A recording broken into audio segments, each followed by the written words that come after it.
Yeah, Formula Legends. This is a racing game, sort of. Well, they say will like take you through the history of F1, right through the decades. Developed and published by 3D Clouds, but the trailer kind of drew me in, right, with the sort of toy-like presentation of the whole game, and the overhead perspective of the racing seemed pretty interesting too. A friend of mine brought it to my attention. Because they're like a big F1 enthusiast, so they kind of have their ears on the ground, and they're usually the ones to let the group know if there's a interesting F1 game about to come out. But yeah, I think this one's going to be pretty interesting. I'm playing the demo right now, as you can see on the top.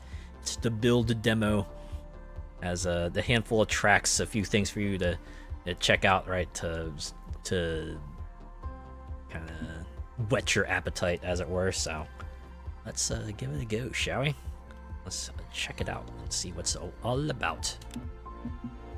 And we'll do the tutorial, because there's a good amount of stuff going on, right? It ain't just about the racing. This game's gonna bring you through all the parts of F1 here, and oh. Welcome to the Formula Legends tutorial, new driver. Press... Okay. I was like, W, what? No, but I like this. The thing I like about modern games, they'll let you have multiple input devices, and depending on which one you use last, they'll change the input pictures to match, right? So, like here, it said W. I was like, wait, W, wait, my controller doesn't have a W button, but then it switches over to the right trigger. Just like that. I wonder if they have like a separate set of the pictures for if you use like a wheel. Imagine they would. Okay, press right trigger to accelerate, or W if you're using the keyboard. While on the starting grid, you can control the throttle to stay within the ideal RPM zone in order to achieve a perfect start. Oh, it's like a drag race in the crew. It's like that we're kind of dropped on here. So what? Imagine purple is... Yeah, alright. Here we go. Yep, use the left stick to steer left or right. Use left trigger to brake and stop. Hold left trigger to reverse when stationary. But hopefully you never get into a situation where you have to reverse, because you've got to do that, then you might be as good as done. I think we're all so used to using triggers for an acceleration and brake now. Oh my god, yes. Indeed. Ever since Burnout on the Xbox, that's kind of what I'm accustomed to. If you brake too hard and too suddenly, you may lock the brakes, temporarily losing control of your vehicle. You can activate the anti-lock braking system, driving aid in the options menu to prevent this. Yeah, that tracks. That's certainly experienced that a lot of times. But yeah, I got so accustomed to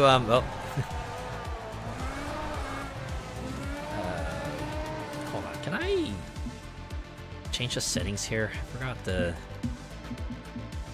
Oh, there we go. Vibration is on. Okay, now it's off. Good. You can hold Y to respawn back on the track whenever you need it. Oh, that's good to know.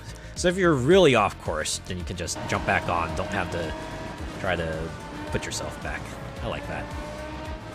Save your thumbs from wearing out with the X button. Yeah, that's true. Leaving the track limits will incur time penalties. These add more seconds to your lap time. Yeah, that makes sense. You will first receive a warning when leaving the track limits, except in the case of major shortcuts, which trigger an instant penalty. Yeah, also makes sense.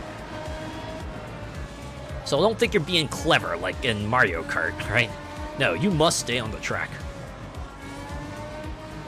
It was always X and square for PlayStation. You know what really threw me? The darker lines on the asphalt represent the ideal trajectory for cornering, losing as little time as possible.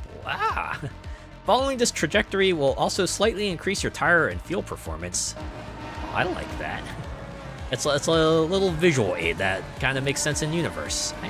I enjoy that, right? So you get a driving line, but it's kind of like a... What do you call it? It's a diegetic driving line. That's pretty neat. Yeah, always X and square for PlayStation.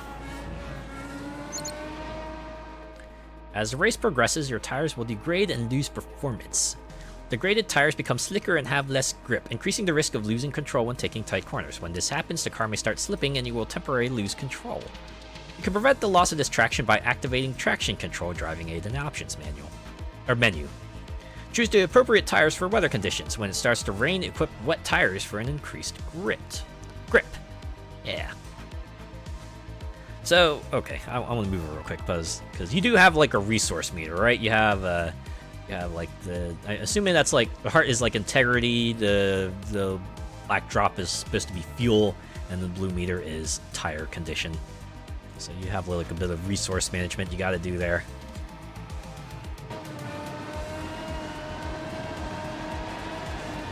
But yeah, I was gonna say the fact that I got like so accustomed to having like left trigger, right trigger be accelerate and brake for racing games threw me, because you know what doesn't have that? Sonic Racing. I was like thrown for a bit when I realized I had to hold A to accelerate, and that was the default option. Collisions with objects or other vehicles reduce the vehicle's integrity. Accumulating too much damage will result in greatly reduced performance. As race progresses, your fuel level will deplete. Running out of fuel will result in greatly reduced performance. You can restore the condition of your tires, vehicle, and refill the fuel tank in the pits. Stop in your pit box to perform a pit stop. Ah, yeah. Good old regulation mechanic, the pit stop. But yeah. Yeah, Sonic Racing has A to accelerate by default. I guess because it's like a kart racer kind of thing. I think Mario Kart also does something similar where you hold the bottom button to accelerate.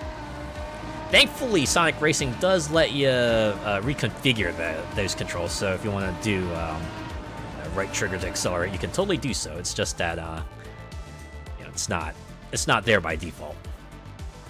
Your tires have reached a critical level of durability. Oh, it dropped to 0. I'm guessing it's part of the tutorial, because I'm pretty sure I was like at 70 before. Enter the pit lane on the next chance to perform a pit stop to fix the damage. Will do. Oh my god, you can see the sparks flying and like the little shreds of rubber. Also, you can definitely feel the reduced performance. It's like you're controlling a giant block of ice. Ah, okay. We're in. Use the D-pad to select the type of tire you want to equip. Hold the direction of the desired tire type. Older vehicles can only choose between 2 types of tires, standard and wet. Modern vehicles can instead choose from a variety of compounds. Soft, medium, hard, and wet. So yeah. It's the trade-off between grip and durability, and if it's wet, then you just want wet tires. Seems pretty straightforward. So I guess do soft. Right in there. Correctly press the buttons appearing in the lower part of the screen to complete the tire change minigame. Every wrong press adds seconds to your pit stop time. Oh my god. So you can't just like wait for it to conclude. You actually have to be an active participant in the pit stop. Damn. While performing a tire change, you can also refuel your vehicle. Press right trigger to refill your bar on the right. What? You can also repair your vehicle. Press left trigger to refill the health bar on the left. When you're done with the tire change, refilling, and repairing, click both sticks to leave the pit box and rejoin the race. Oh my god. Oh man. Very involved. Holy moly.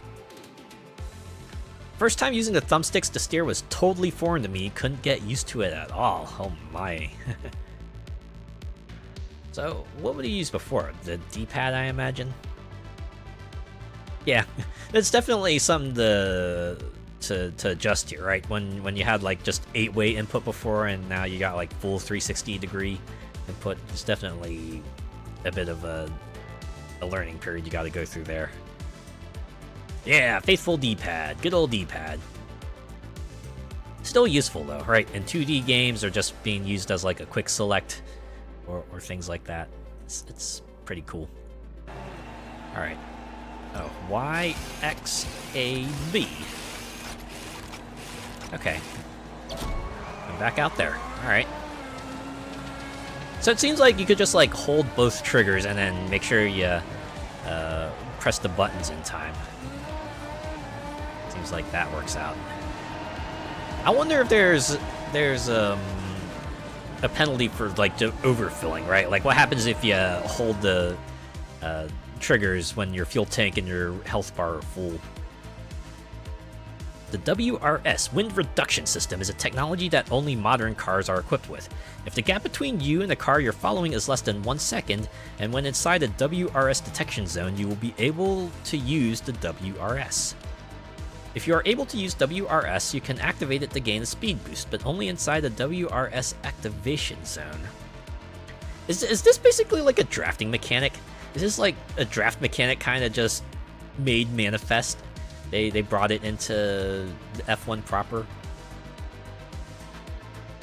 Both the detection and activation zones are marked by signs scattered along the track. In race types that do not feature opponents, such as qualifications and time attack, WRS can be used inside all activation zones. You are now inside the WRS zone. Use B to engage the WRS and boost yourself. The WRS will automatically turn off at the end of the activation zone, or if you brake. Huh. Well, that's convenient. So just like this. I saw there was a line on the track too. Kind of subtly let you know that it's there for you. For fighting games, I'd be like half past quarter to and hard punch to remember moves and stuff. Oh yeah. Good old pretzel motions, am I right? The BRS, Battery Recovery System, is another technology exclusive to modern cars. It accumulates energy when braking and accelerating, converting it into a speed boost. When you have some charge accumulated in the BRS meter, press A to use the boost. Use the boost to get past. Okay, I remember reading about this. Alright, someone was like, yeah, you should check out F1. It's a lot like a video game. They got boost, they got sort of video game-like mechanics. It's kind of neat, actually. Uh-oh. Wait, that was the slipstream tutorial and I accidentally skipped it because I was holding A. What? I skipped that too. Well, that was like the, okay, you know the basics, good luck with finishing this last lap. And then the other one I imagine was just like, okay, just get behind a car. Right, get behind a car and you can go faster that way.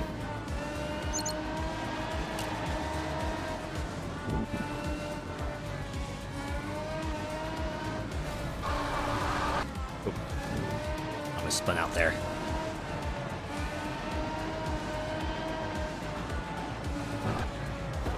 Wow.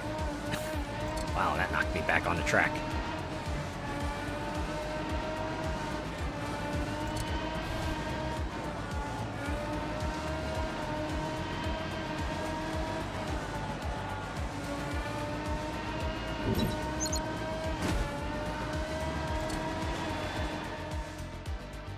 Yeah, we did it! Congratulations! You have completed the Formula Legends tutorial. We did it! Now we can become F1 drivers. That's it, we're right back into the main menu. Okay. Hold on, let's try a race proper, shall we? Qualification laps. What if I did 1 for now? Do medium race. Definitely keep easy.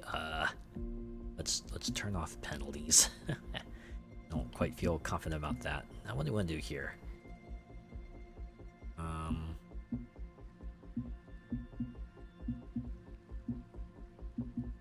think the only thing I want to turn on maybe anti-lock braking system. We'll roll with traction control and see how that goes for now. All right, looks like we have. Wait. Okay, so we can select 2 tracks. It looks like, but what are the things below it? Oh, I see. Okay, configurations. Ah, vintage, classic, modern. Oh, I like that. So they have like locations, and then they also have They incorporate like the WRS and BRS too, so that's pretty neat. All right, we go in here. Now the fun thing about this is that everything is fictional, right? Now the teams and the people and stuff are very much inspired by real life teams and real life people, but this is pretty cool, I imagine. They'll at least give this game some staying power since they don't have to be beholden to licenses or anything like that. So we can here pick with Not Ferrari, who has a Can't Touch Me ability and tire consumption reduction ability. Then we have Will Win, Jean Lafayette. And we have Phantom with Tommy Pride and Jean-Claude Mada. Jim Hunter. And Bob Lungerton, part of Husky. Have Tram Tram, Carl Ruttman, and what's that? Jose Luis Pisse? It's Brazil, so fortunately I probably like completely butchered that. I apologize. You noticed that with the sponsors. I always find that fun, right? When people make like sort of the fictionalized versions of products and companies and what have you. It's especially funny in anime because they do like the barest minimum to make them legally distinct. So, right, it's like instead of seeing like like a PS4 or something, it'll be like a PD4 or something like that, right? Or like the good old classic McDonald's, you know, always good old McDonald's. If you need a fast food restaurant stand-in, go to McDonald's. This is Flower with Jake Eggs and Peter Ronson. Finally, Mark with Lala and Vincenzo. I do wonder why it's like some of them have special abilities and then other ones don't.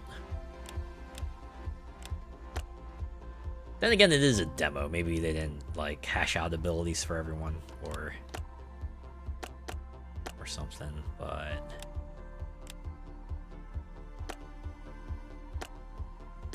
which car should I pick? I'm totally gonna go based off of aesthetics, to be quite honest.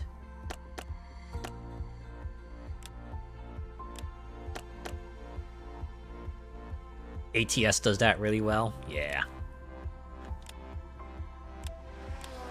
Well, I like being able to steer well, so maybe we'll go with Carl Ruttman here. We're in the mid-70s era. Oh, here we go. And it's clear weather, because that's what I set it for. Oh, I just noticed, the people kind of look like little Roblox folks. Oh wait, do I have to steer this car myself?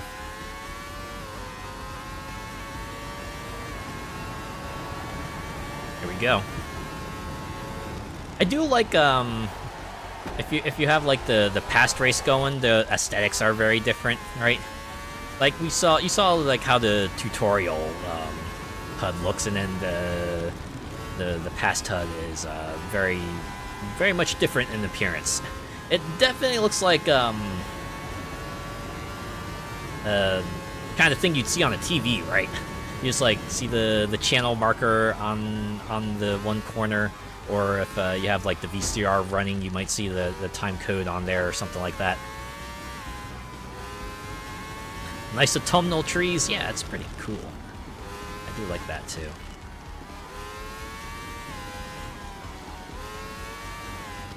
I imagine the sounds of the cars are probably pretty faithful as well. Oh, right.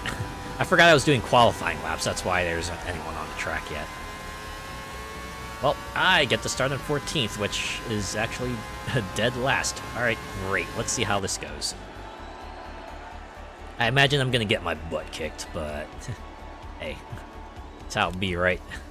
choose my tires. Well, I'm obviously gonna go with regular tires because it's not raining. Good. God, everything about this is just so delightfully retro. I am all the way here for it. Oh God, what's wrong with some of you? I could have been with the crowd and I got caught up in the crash. Surprised they got away with the Gojira sign, seeing that's the name of a band. Might be one of those cases where they might not realize it. Maybe if someone points it out to them, they might have to change it up. I think I was like reading recently, there was a game that had to change a mark in one of their games because they unknowingly copied something from a TV show. Kind of pointed it out to them and they were like, oh, it's like that, huh? Oh boy. Oh, I noticed we're doing this for 11 laps, okay.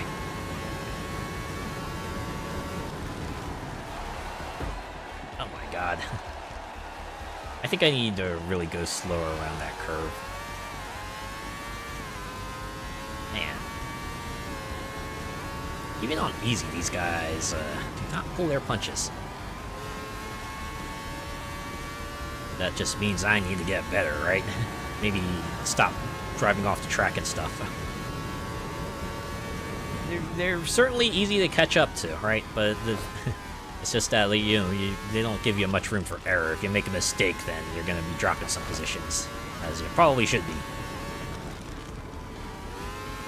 To be honest, it has a Horizon Chase vibe with the visuals.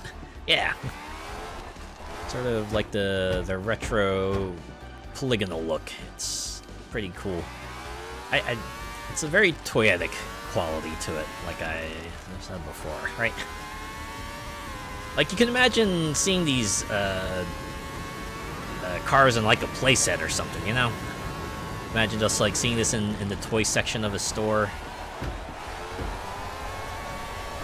Always that turn. Is there... Okay. I'm gonna try restarting. That one might be a wash. Perfect! Maybe this one will go better. But you know, I could imagine seeing this in an arcade, probably. Like, you could probably see this, see this in an arcade. Feels like it would be the perfect kind of thing to have, right? You insert coin, you do a track, do your race, and then you're good, right? You had your fill of F1 Playmobil, you know? That's actually a pretty good fit. Yeah, I could absolutely see this like be like a Playmobil brand F1 set right here. But it certainly has that aesthetic. Ah, oh my God. The fact that the cars just wombo combo me. All right, can I restart again? Man, I gotta do this for 11 laps. Even if like a lap is like 11 or a minute, it's gonna be a while.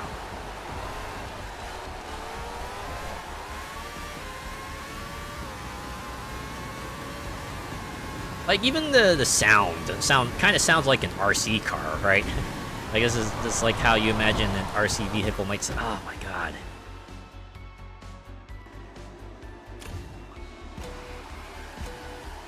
It's always like the AI cars who have like their own path to follow and they'll follow it. Come hell or high water, right? Doesn't matter if there's a player in the way, they will just push you out of the way. It's your fault for getting tied up to begin with. And it kinda is. Make that perfectly clear.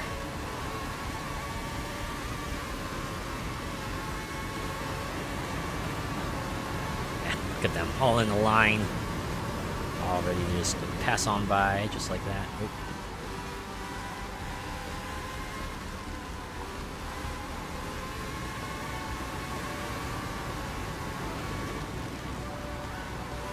I do like that the visuals aren't just you know, like a sort of a high level like a color swap or everything. They do change a lot about the stuff on the track as well, right?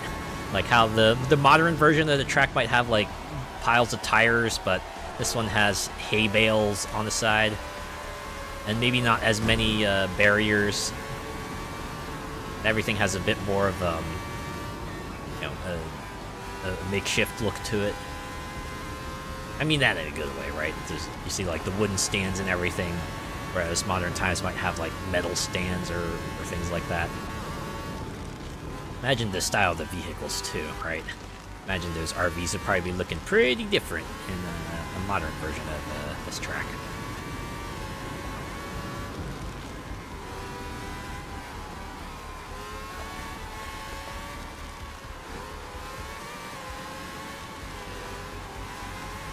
Oh, jeez. The pack is catching up. I gotta slip past them.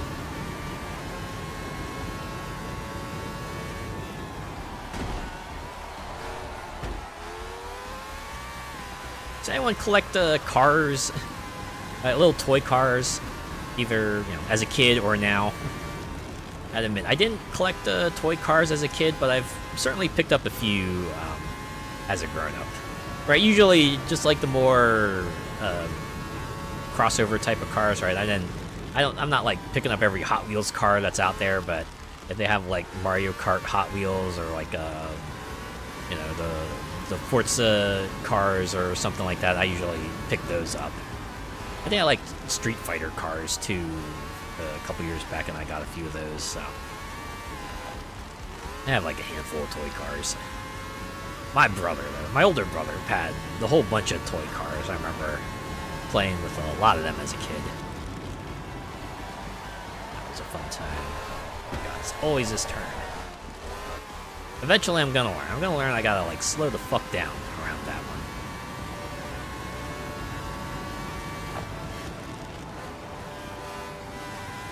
Shed load of Matchbox cars as a young'un? Nah. Yeah, there was a few competing brands, right? There was Hot Wheels, Matchbox, and a couple others. Never into Hot Wheels, but Matchbox was my thing. Ooh, nice. Even had the steering wheel carrying case. Oh yeah. That's how you know you were the cool kid on the block, right?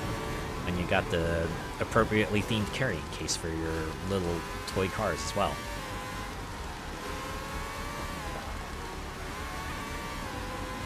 Yeah, it's kind of funny how Hot Wheels has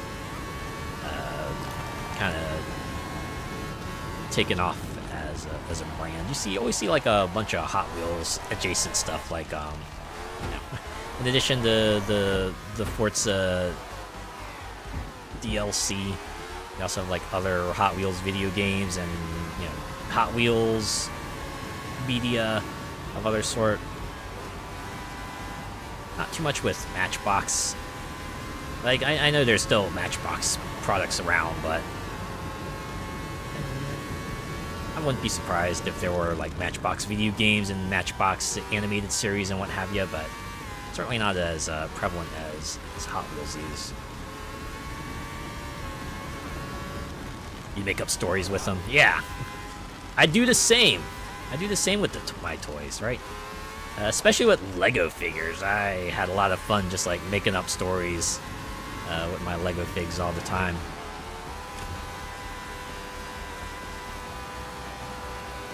And, it was kid me, so the stories would often be like meandering and nonsensical and stuff, but it passed the time, I'm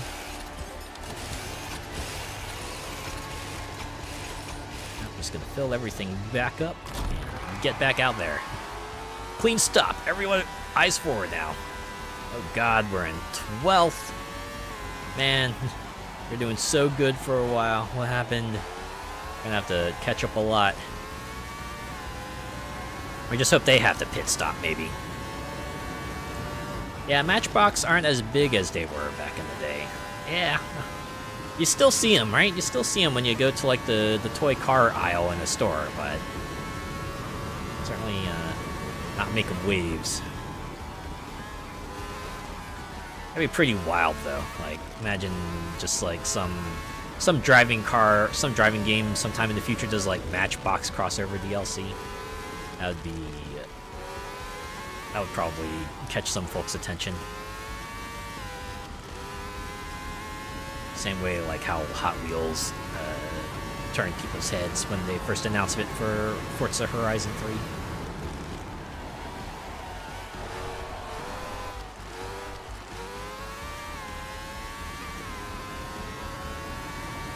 Used to love the big die-cast metal cars. They usually came with a stand and stuff, like a 1/18 scale. Ooh, I like a scale model. Those are the kind of things you can display somewhere and just have fun that way. When I get my own place, I wanna put up some stuff like that, right? Just put up like a few models, a few Lego sets. Just show them off, be a little conversation piece or something like that, right?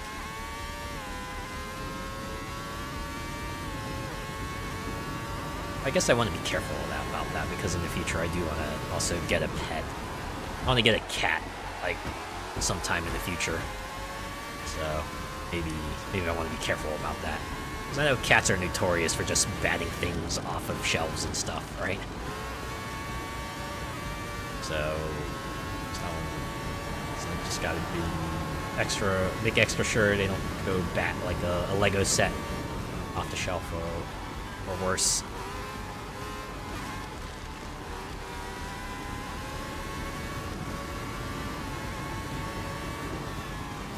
Yeah, cats love to bap stuff like it's nothing. Right? They're just like, ooh, look at this thing. Hey, wouldn't it be cool if I just, made it fall? I like gravity. Do you like gravity?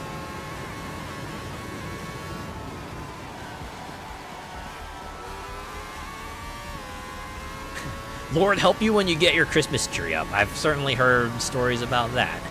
Stories about Christmas trees just collapsing to the ground, and then one very, very guilty-looking cat right beside it. It's like, oh no, what happened to the tree? Oh no, the tree is down. Whatever could have caused that to happen? Oh no.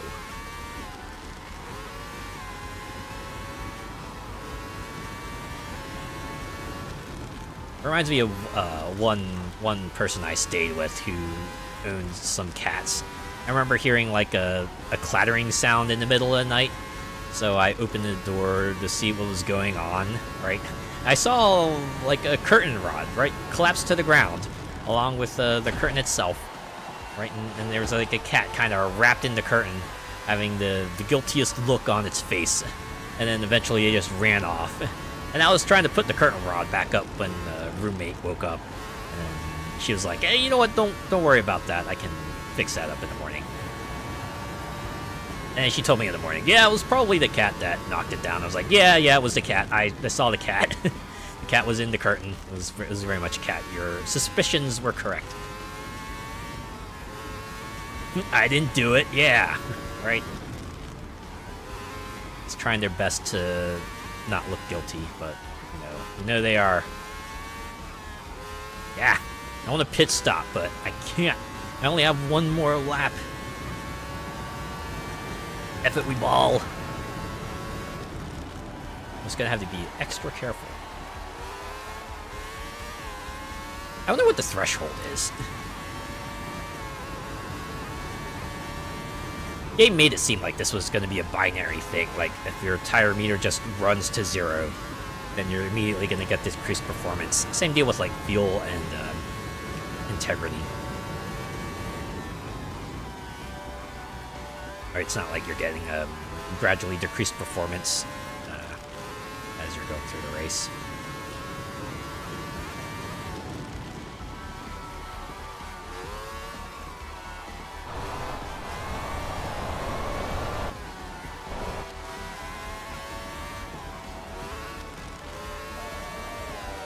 Oh god.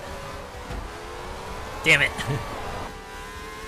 That one spin out cost me first place. Well, that's what I get. And hey, second is still nothing to sneeze at, you know?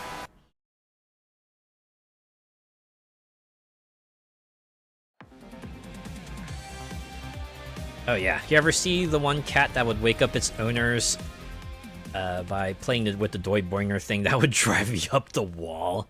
Yeah. Hey, we did it. Got Carl Ruttman to second place. I do like this. I do like this presentation. This is a straight from the logo from their splash art, so pretty cool. I like they show you what penalties everyone's accrued as well, but we got none, so we're good. All right. But yeah, cats love dangly things, right? Or things that react to them bapping it. That's why I like the one common cat toy is like a thing on a string, right? You got like the rod, the string, and then a little toy attached to the end of it. Cats go crazy for that. I remember I was like with my cousin, right? Cousin and his partner, and they were kind of getting a new cat kind of acclimated to their place, and they definitely had like one of those dangly toys, and that was pretty fun. Okay, what if we did 2 qualification laps? Keep everything else the way it is. Oh, I see. Okay, vintage classic. So Hungary only has classic and modern. So those are like sort of the eras they have, I guess. They have the vintage era, which encompasses a few decades, and then they have the classic era, which encompasses a few decades, and then modern era, which probably encompasses a few decades itself. Just put a cucumber behind them and watch them jump to the ceiling. I think I read it's because cucumbers, I guess, to them look like snakes, right? And their reaction to a snake is probably like how most people might react to a snake. They're like, oh shit, it's a snake, right? Just imagine animals especially be like, oh god, we've got to put as much distance between us and them as much as possible. So that's why you see them just jump, right? They jump, and you get the fuck away from that thing, right? It's like, oh no, I'll be damned if I let snake bite me. Which I guess I can get. Oh, I see. I can use the bumpers to switch between eras. Yeah, so we got our choice between 90s, 20s, and 70s. Let's see what we have for the 90s, since we're in the classic track configuration. McLeodin. That's the name of this team here. I have to assume that's McLaren, right? Is that McLaren? Did I get that right? This one will win. I like that. Bonton. I like the logo. Whether intentional or not, they've certainly got the pride aesthetic of it down. Beerex. What could that be based on? Beerex. I don't know. Flower, though. Flower is Lotus, I know. I imagine that one's Lotus. And this one is Marioni. Considering they're Italian. Yeah, I don't know. Because they already have the Ferrari villain, so what would this be based on? Can tell Bonton is Benetton. Oh, okay. Also, do these guys have like any special abilities? Oh, here we go. Max speed increased. Okay, steering enhanced, perfect start enhanced. Max speed, slipstreaming, pit stop enhanced. Okay, so it's braking force and swift serve. Maybe I'll ally myself with Frenzo this time around. Now, do I want better steering or do I want to try better brake force? Let's try brake force.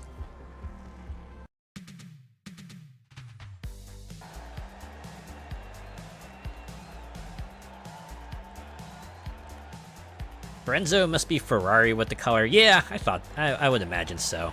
their logo too. It's very much kind of like the Ferrari logo, except you know, they have a dragon instead of the one they feature on Ferrari. Yeah, and you can see the classic HUD is a little bit updated, right? A little less sort of old video looking, a bit more sort of appropriately 90s appearance.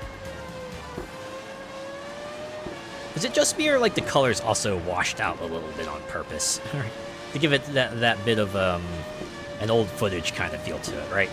Like you're watching an F1 documentary. They've hit the 90s era of the program, and they're telling you all about how F1 was done in the 90s.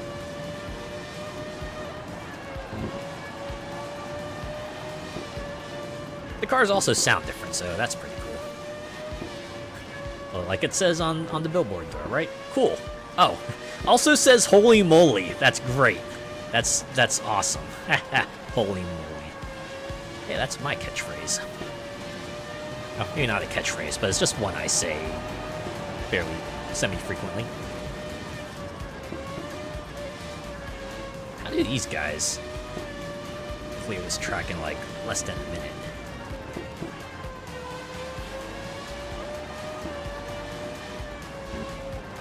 If it's 90s, look out for the snap bracelets and the stonewashed denim. Oh yeah. Also watch out for like the workouts and leotards and the leggings and the oversized shirts, right? And the baggy pants and the backwards caps. And that weird pattern they have. You know the one, right? The ones that have like the triangles and the circles and the squiggly lines that you might see on like a cup or the wallpaper of a public mall or something like that. Also, interesting color choices, right? Probably going to see a lot of periwinkles, a lot of lime greens, probably some yellow, maybe dark purple as well. Oh, wow. All right. Somehow went all the way to first. So I'm going to start in pole position. Let's go. Those patterns were everywhere, right? It's telling that when anyone does like a 90s reference, you always see that pattern somewhere, right? It's just so essentially 90s. And there we go. Let's see if I can hang on to this lead.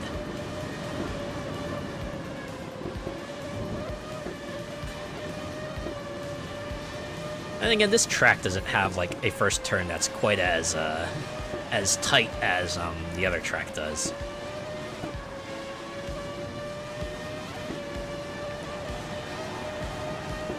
I believe the final game is going to have like 14 to 16 tracks, so you're going to have a variety of locales and track configurations to go through, right? And you imagine a lot of them will probably also include like 2 or 3 variants of the track itself too. Should be interesting. Yeah, to go with your brightly colored shell suit. Indeed.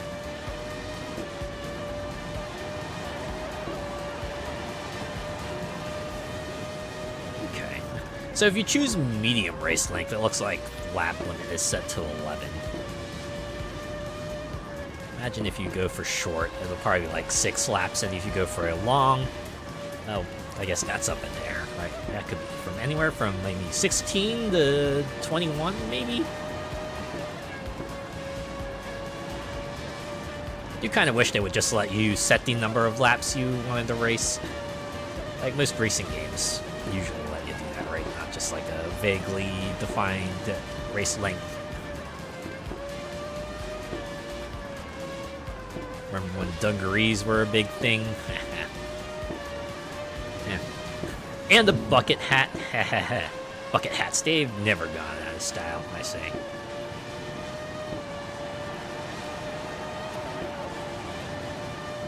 Like, if you see someone do like a lot of outdoorsy stuff, you'll probably see them wear a bucket hat.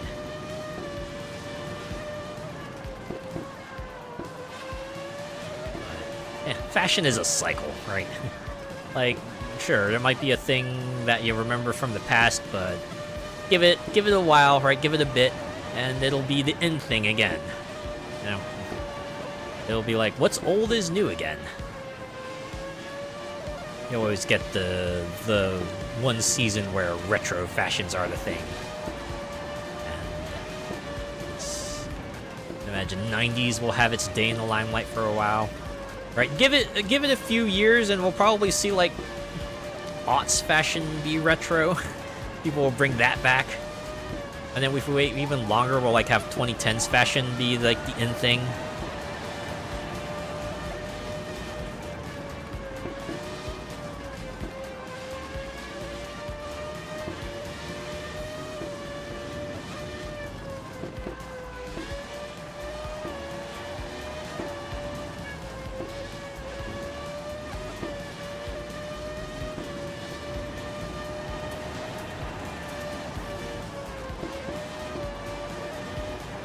Right. 56 tire integrity. You can't see it, but we're still a little over half of our tire durability. And the emo hair with the highlights. I'm edgy. Yeah, there was that period of time when the edgelord fashion was kind of in. Had the trench coats and the sort of the all black attire and stuff like that. I kind of like that radio sound too. Very, very crunchy radio sound.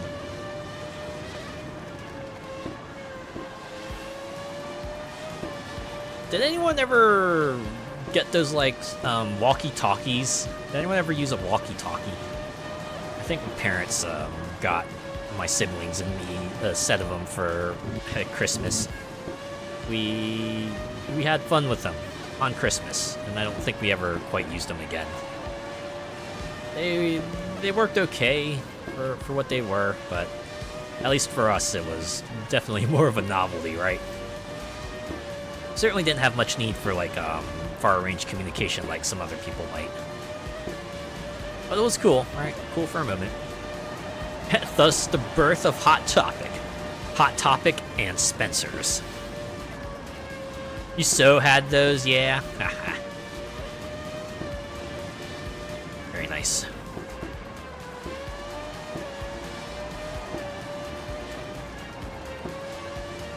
You know what, as a kid, I thought was like one of the raddest things ever? Communicator wristwatch, right? It's like a walkie-talkie, but you can wear it on your wrist. I don't know. I guess it was just that sort of era. I thought like just having a watch that did more things than just be a watch was like really cool. Right. like a radio wristwatch was pretty cool on its own, but then you get like James Bond who has a variety of other gadgets in his wristwatch, like a laser and a dart gun and maybe like a magnet and stuff like that. Okay, I should probably hit up the pit stop here. 25% durability, performance reduced. Yeah, I noticed. You also get resupplied on everything else, right?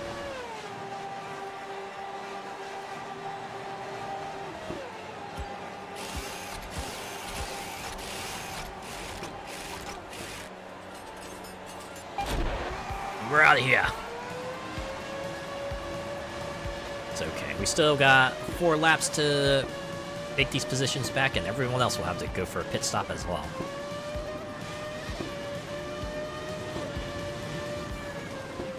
Makes me think of those watches that were also calculators. Oh yeah, like anything, right? Any sort of watch that had additional functionality beyond watch was pretty cool in my eyes.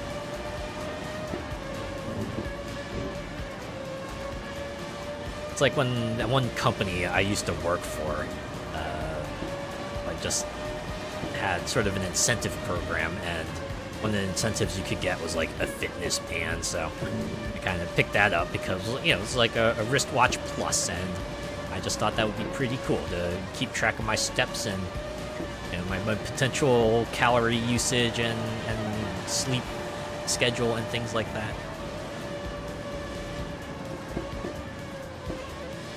It was cool for a while anyway. when that died out, I really didn't pick up a replacement. Because they're expensive. Like, it was fine when I was able to, you know, kind of cover the cost via work incentive program, but I can't justify paying several $100 for a little thing that I'll kind of see, be like, oh, that's pretty cool, and then don't do much else with it. Sleep schedule? What's that? I know, right? Sleep? I can't sleep. I got things to do. I got things I want to watch. I got games I want to play.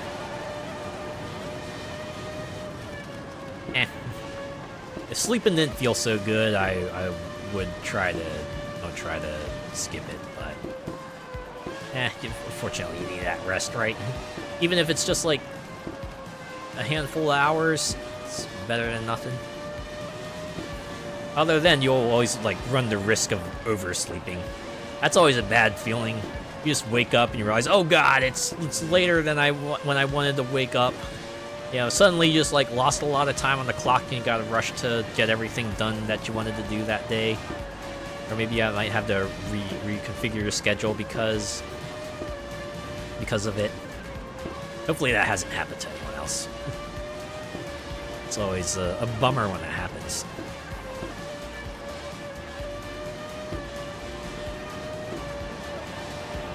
Yeah, get in, you're all cozy like a warm cinnamon bun. Yeah, you know, in bed, super comfy. Why would you ever want to leave the warm, comfy bed into the harshness of reality?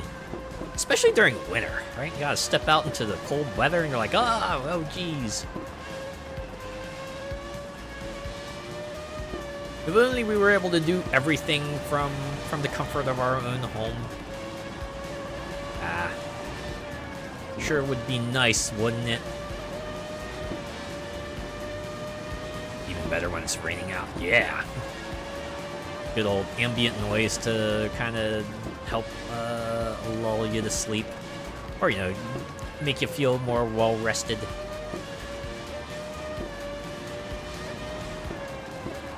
Something about that kind of noise that just, like, helps not things be eerily silent. I certainly get that feel, right? I certainly understand why some people might need that. I know my nephew needs that, right? He needs, like, some sort of, like, external noise to help him sleep more easily. Otherwise, he's, like, a bit more restless during the day. So, usually when he's sleeping, we'll like, have a machine that kind of plays, like, various ambient sounds that can put him more at ease, right? Yeah, you look outside, nah, not today. I get that. I've certainly had days where I look outside, see rain, and I'm like, alright, you know what, change of plans, I'm gonna just, like, do everything that doesn't require me to step out into the rain. Although I think I lucked out this year. I haven't been in a situation where I needed to be out in the rain too often. Granted, when I did, it sucked, but most of the time, I was able to kind of sidestep that, so it's been nice. Yeah, look at that. Me in first. I do like the numbers are in sort of the gold, silver, bronze coloring, as it should be. I like how that's just become sort of like the visual language for first, second, third. Just based on like the medals that people award for big competitions like the Olympics. That's like the easy sort of visual shorthand for that.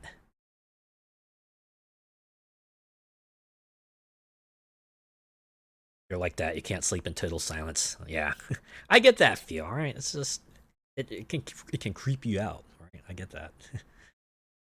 Yeah, bad weather and it's like open the Just Eat app. Yeah, get delivery. Get your delivery. All right. Well, let's check out the next race, shall we? What if we up the length? Oh. Okay, so they have very short to very long. Well, let's see what a long race is like. How many laps is that? Is that 16 laps or is that 21 laps? Find out. We'll do Belgium Classic. Try another Bella here.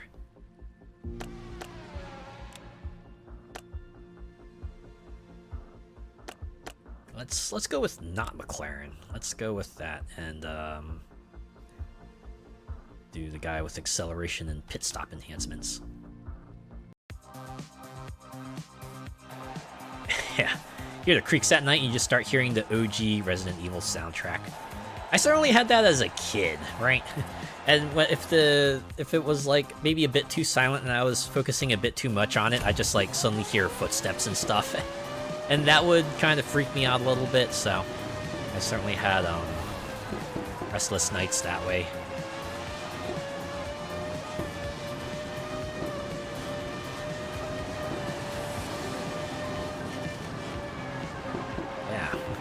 Yeah, you can see, right? They have stands up here now, right? And there's no hay bales now. It's like a tire barrier.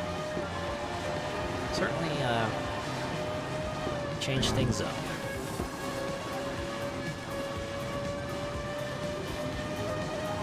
Used to sleep with the TV on. I could see that. Like, it's like another form of sort of the ambient noise, right? Not really there to watch it. You're just there to kind of just have some sort of something to sort of occupy your mind with, right? The road lines have gone too.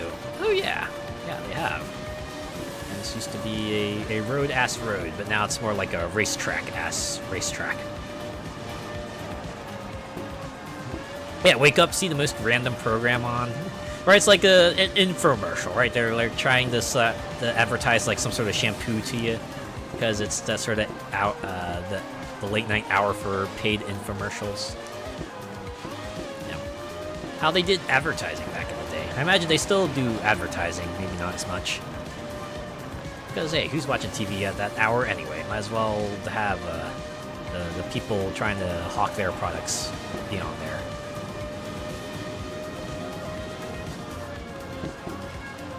That's the modern day version of that. Would be like when you're watching a stream on Twitch and you suddenly doze off, right? And then you wake up and you're on a completely different channel, right? You're watching like someone play a different game. You're like, oh, okay. They must have raided. You might have raided a few times even, right? You might have been out for that long. I've certainly had that happen where I just wake up and I'm watching someone else play something else, and like, oh, I must have dozed off. Hey, look at that! I made it first in qualification. Let's go. Yeah, you get more adult shows on the time, right? Things like Adult Swim. Yes, indeed. You know, late night anime when they can show it and be less graphic, or be more graphic, right? And we'll choose those tires as usual. Good.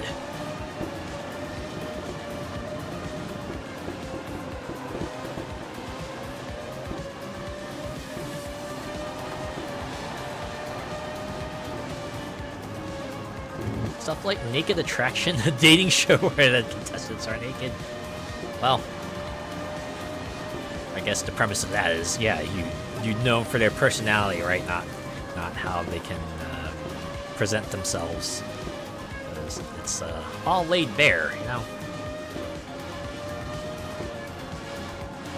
I don't know which show would be worse to be on, right? Either that or Naked and Afraid.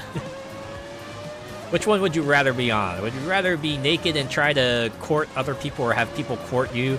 Or would you rather be naked in the wild with someone else?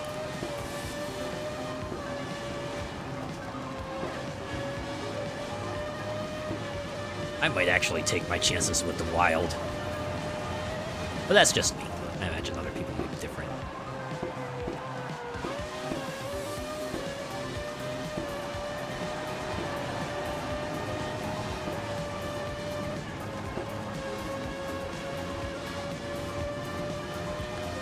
yeah. I can see why that would be a late night show. That's not the kind of thing you want to see during the prime time hours.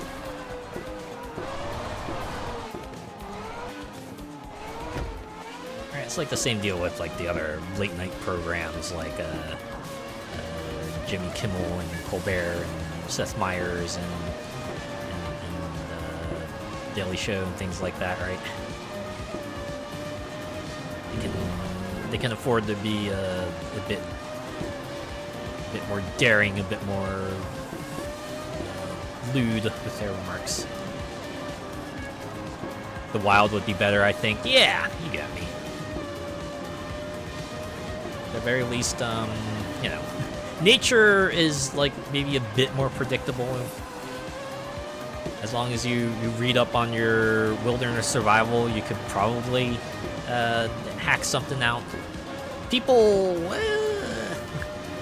that's like a whole extra variable you gotta deal with, you know.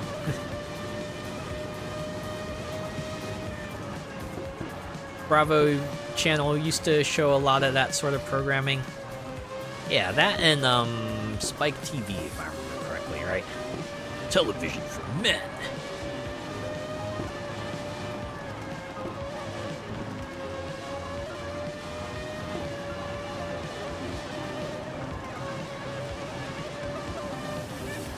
Also, long race is 15 laps, so four more laps than a medium length race.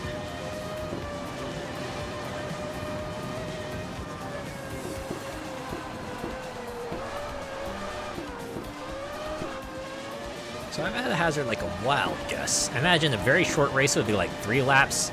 A short race would be 7. Medium race, 11, long, 15, and then I guess very long would be 20 laps? 20 or 21. Maybe 19? Around that amount.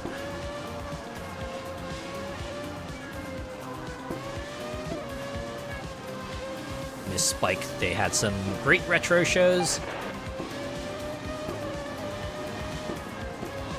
Trying to remember what shows Spike had. Used to have a channel called Men and Motors. Imagine that was very much a vehicles channel, probably focused on cars. All about working on the garage, and I should probably go into the pit stop actually. Bar rescue. Oh, I was kind of like along that trend when they would have the kind of. Right, they have like the big name stars go around the locations and try to fix up a place. So kind of like what Kitchen Nightmares and Gordon Ramsay did. Other bar rescue, I imagine, focused on bars.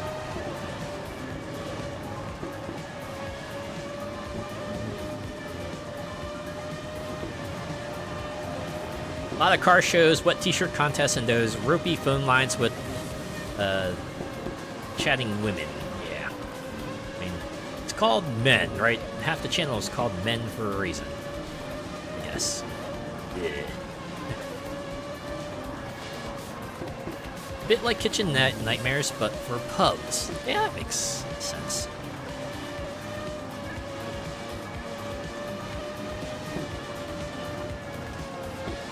Honestly, I kind of didn't like the way they did Kitchen Nightmares in the US. I mean, I wasn't like too much of a fan of that kind of show to begin with, but it seems like a lot of those reality shows, at least in the States, always seem to focus on like the interpersonal drama. More of that and less of like the kind of stuff that you might want to look at, like maybe how you want to improve like restaurant procedures, or you know, the aesthetics of it, or the menu, or things like that. It's like,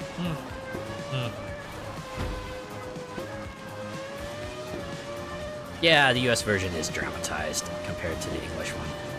I've heard that complaint. Alright, It's like you want to kind of go in there for restaurant-related stuff, right? You're not there to watch yet another family drama. Hey, granted, you know, we did get like some very, very legendary episodes out of it, right? Like I'm sure anyone who's watched Kitchen Nightmares could probably tell you about Amy's Baking Company. But apart from that,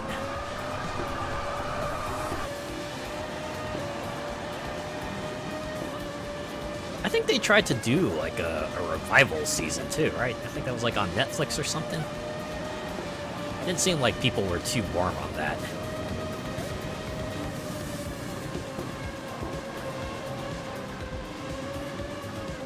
I think I was like watching a video of someone talking about like old and new Kitchen Nightmares, and she was kind of like comparing it to another show that Gordon Ramsay did in the interim, and saying it was like actually a lot more similar to that show they did rather than like classic Kitchen Nightmares, which is why it felt so off.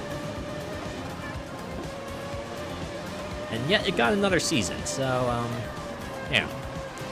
And also that and like a sign of the times, right? Because like the original series took place before 2020, and of course, you know, the new season is after 2020, and the state of the world is like very different. It's pretty different.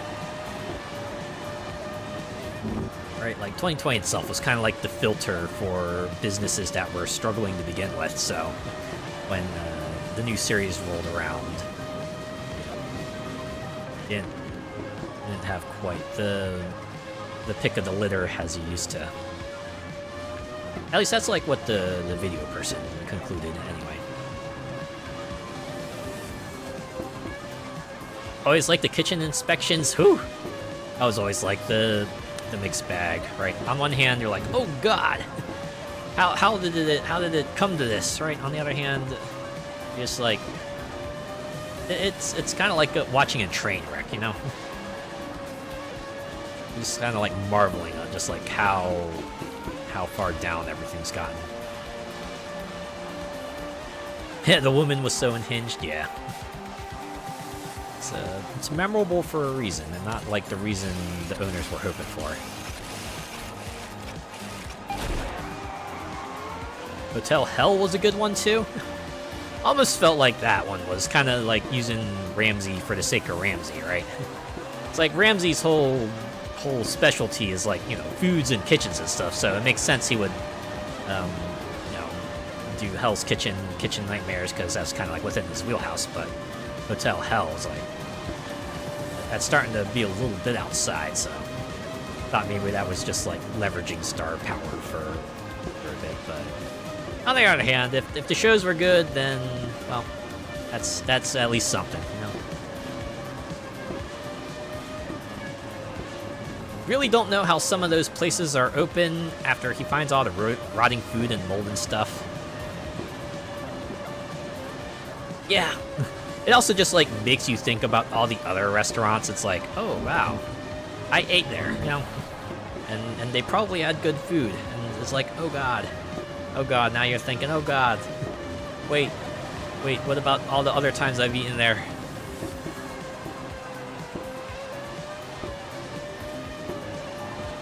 Yeah, and he's in there touching it.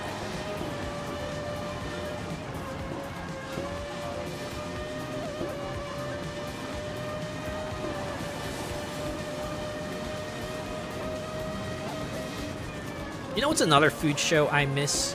Do you remember Good Eats? It was like the food show that was hosted by Alton Brown. You could probably describe it as like Bill Nye, but for food. The way he just like describes the way kind of, you know, the scientific methods of cooking, and also like shows you some good recipes on top of that. It was really enjoyed it. Honestly, that was a show I super got into, just for a good number of reasons. Also, like, very funny. Like, the writers of the show and Alton himself, they all have like a good sense of humor. Or at the very least, the humor that vibed with me, that made watching the episodes that I could catch very enjoyable. Not heard of that one before? I'm not sure if it's available anywhere or not. It used to air on Food Network. I don't know if they have like a DVD set or if you can find episodes on like YouTube or some other video site somewhere.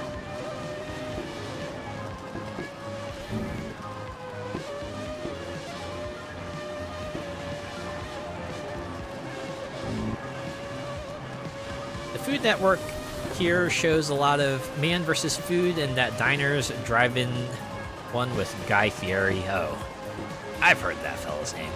I know he hosts a handful of different shows.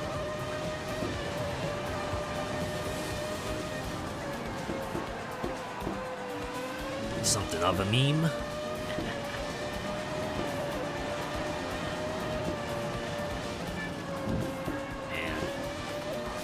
It does feel like a lot of channels seem to be leaning on more like the reality type of show, right?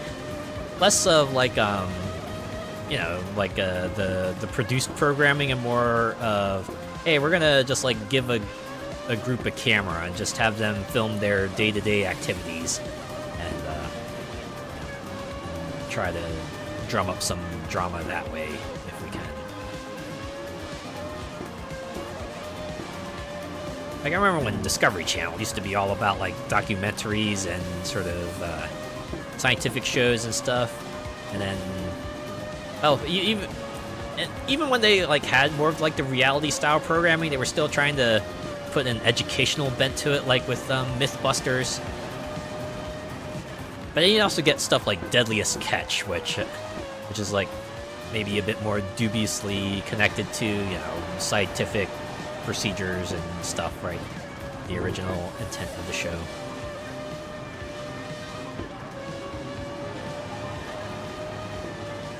You did enjoy Man vs. Food when Adam Richman hosted it. Yeah. Sometimes it's about the personality, right? Sometimes the personality, you know, the person, a good host can help make the show more memorable. Discovery is bad for that. Yeah. Certainly heard it ain't what it used to be. Outback Truckers, Aussie Gold Hunters, Opal Hunters, Swamp People, the list goes on. Oh god. I remember when it was like Monster Garage and Monster House and things like that. And I should probably do a tire switch up for these final 2 laps here.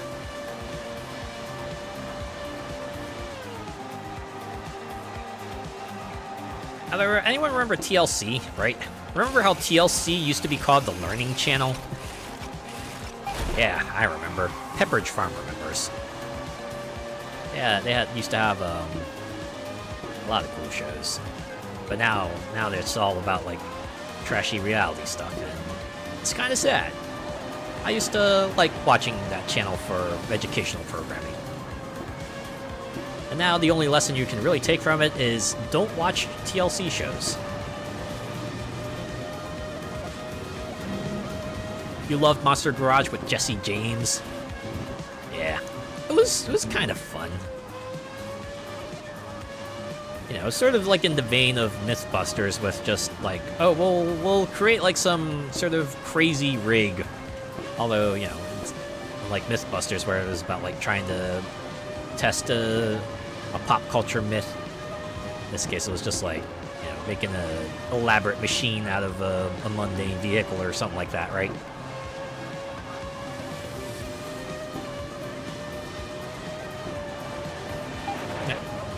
OMG TLC, a lot of here.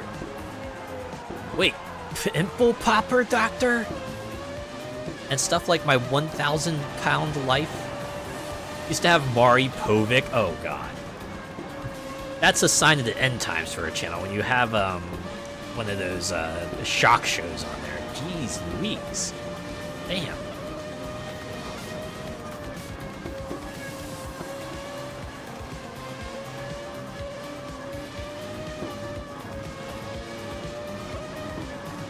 It feels like a bit of tapping into the dark side, right?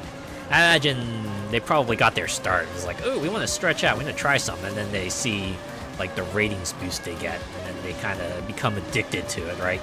And suddenly, like, everything about it is changed, right? You just look at him, you're like, oh god, what happened to you? You got all this extra viewership, but was it worth it? Unfortunately, I imagine for the higher-ups, the answer would probably be, yes, yes, of course, it was very worth it. Have you seen the numbers?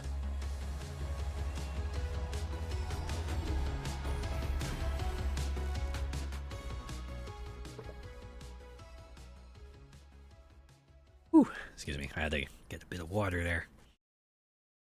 A lot of talk shows here. Yeah, we got a bunch of talk shows too. Thankfully, they're during the day, so most of the time, right? If you're a day worker or you go to school, you're probably not gonna see them. Thankfully. Yeah, Maury, Jerry, Montel, Ricky Lake, Sally, James, Raphael. I've heard of most of those. Only by name, though. I haven't watched the shows themselves. Yeah, even the Steve guy from Jerry, right? The security guard. Yeah, he got his own show. That was pretty wild.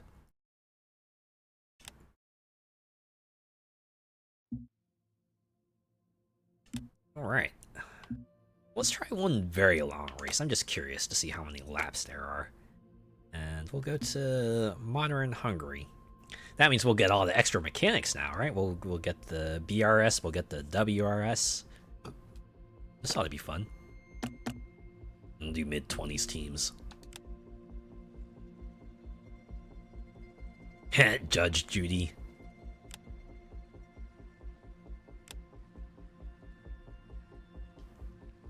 Yeah, I guess it can be fun, right? Just like seeing Judge Judy put people in their place, right? Especially if they had it coming. It's like, yeah, right? Just let them know, right? You can't outrun the law. Certainly not without flaws, and certainly not my kind of thing. But hey, you enjoy it, more power to you. Put downs are right up there. Let's see. Oh, let's see what other teams we have here. We have McLeod, we have Whitehorn. What would Whitehorn be a reference to? Mercedes. I'm guessing this is Mercedes. Let's see. Custom Motors. Custom Motors. Oh. Yeah. Nothing's come to mind. Alps Racing. They're a French company, so. Huh. Not quite sure either. Didn't realize how many judge shows we had there till I moved. Yeah, daytime programming. And at least here, it's not the best. If you're not into soap operas, daytime talk shows, game shows, or that sort of point and laugh kind of show, then yeah. Alps rocking the synthwave colors. Oh, you know what? You're right. Right? They got the sort of the purple and the light blue and sort of that neon blocky look to it. Pretty fun. This last group here, FB Racing, an Italian group.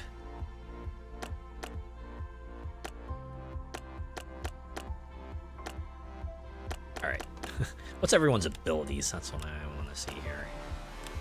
Also, like how the stats are near max. Sign of the times, right?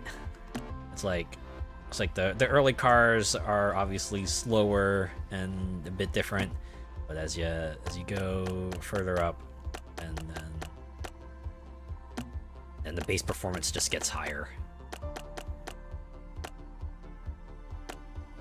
I guess it would make sense that every car has like the same base stats, because I imagine there's probably rules in place that every vehicle in F1 has to be within like certain limits of performance, so that way, you know, it's more about driving skills and, you know, less about like what sorts of parts you can stuff into the machine, right?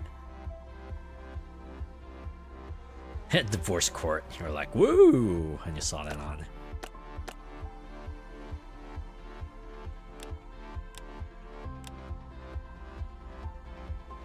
Well, the track I'm on doesn't require as much braking ability, so maybe I could go with I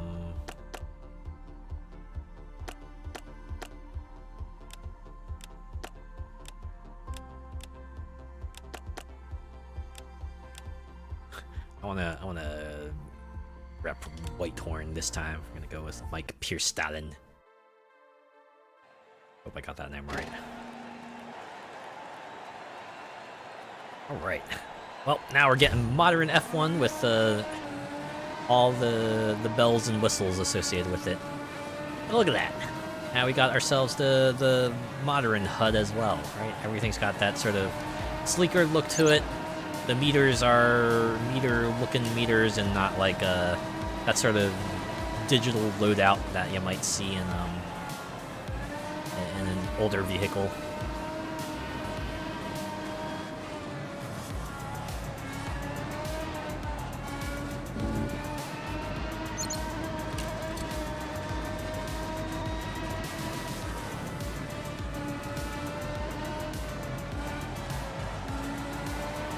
Oh yeah, these cars, they're turning. It's like they're turning on a dime almost. It's pretty nice actually. If they're having trouble nailing that turn with the older cars, I want to go back. I want to go back and race that other track with the modern cars. Although I know I already did that as part of the tutorial, but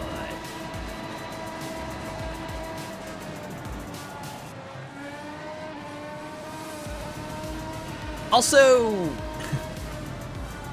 rather unfortunate 3-letter designation for the driver here. Like, man, does F1 like allow you to maybe have a different custom 3-letter designation if you get like an unfortunate like Matt, what, 3rd place there, they get to be Ham. 4th place at least gets to be Alf, so you know they're at least like an old pop culture reference. Our guy here, they get to be P. They're just P. Yes, that's certainly how I want people to address me. Hey P, what's up? Yeah. Just going with the flow here, aren't you, P? Ah, man. Grip for days, yeah, grip for days. It is bad. Poor Pierstallen. Oh, right, I do have a choice up here. Do I want soft, medium, or do I just want to go with like hard tires? Let's do medium. I still want some grip, right? Doesn't mean I'll have to hit the pit stops more often, but should be fine. That is bad for him. It is unfortunate. Fortunate how it turned out.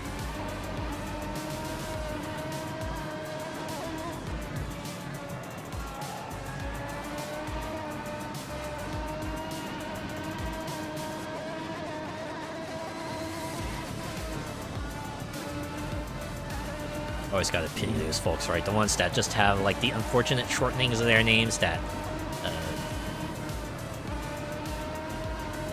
just becomes a joke in of itself. Some people might try to be polite about it, others maybe not so much.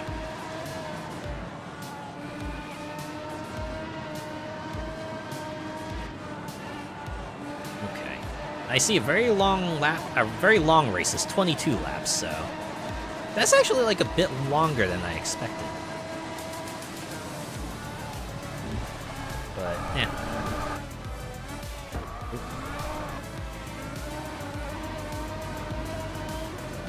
They don't call it very long for nothing. I knew what I was getting into there, right?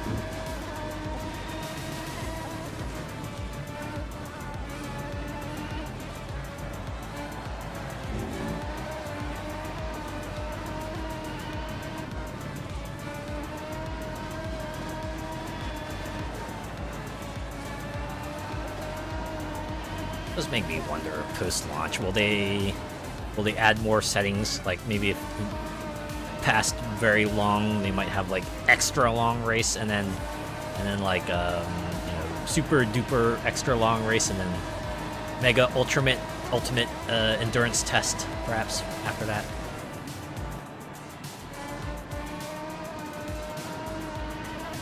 Maybe a setting that's just like realistic, and you race the amount of laps that they might race around this track for real.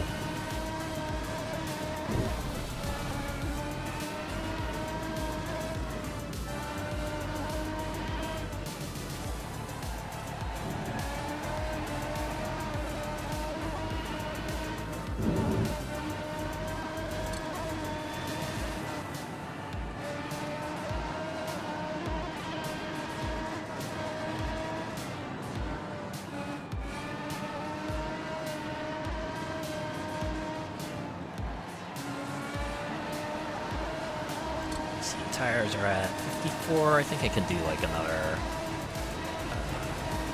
a lap or two with my current set of tires.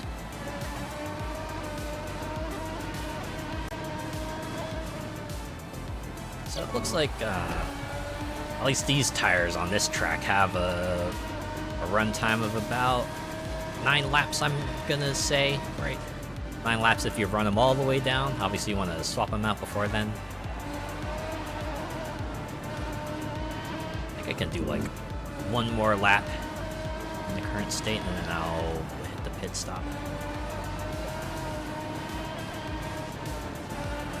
Big endurance race like a real F1 race, 75 laps. There you go. Right there. They'll throw that in eventually. Or at the very least, like maybe a custom laps option so you can choose the exact number of laps you want to have on a track. Well, I think I could see like little sparks coming out of the vehicle. I wonder if that's related.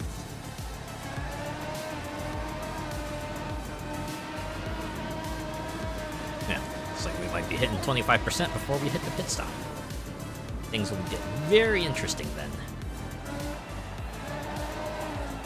Oh. Just like that.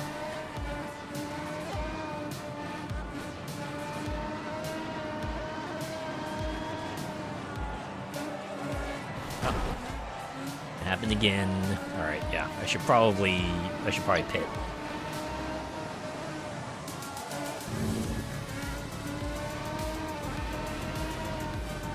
Very careful. Very careful. All right, get in the oh. I can't choose M again? All right, let's choose H tires. Choose the hard tires.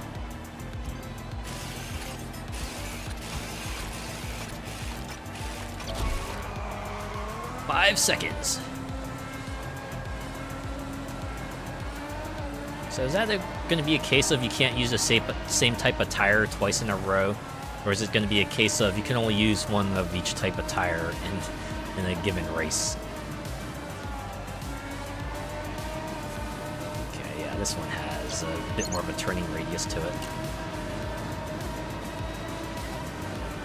Now, since I'm behind, I get to use the burst. Oops. See, if I had penalties enabled, that would have been a penalty.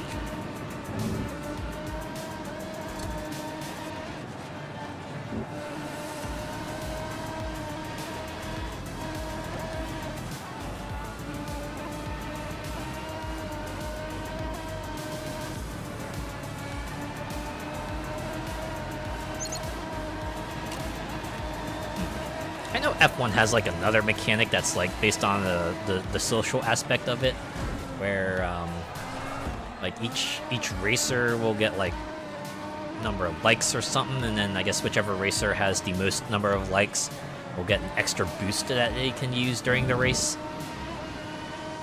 I always found that rather amusing. It's like give your favorite racer an extra shot at making it to the top.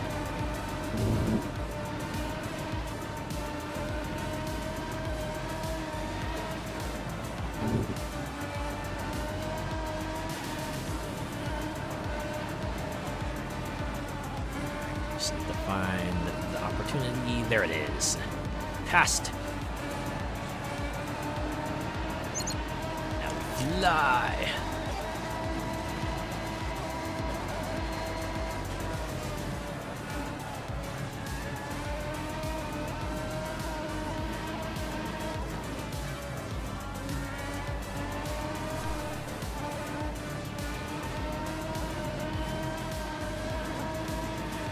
DRS is a pretty slow build-up. It's like if you go through a track, you might get like bit part of a tank out of it. Doesn't look like 100%, but actually it might be. It might be. You build up a tank for one lap and then you use it in the next one. Move your times there.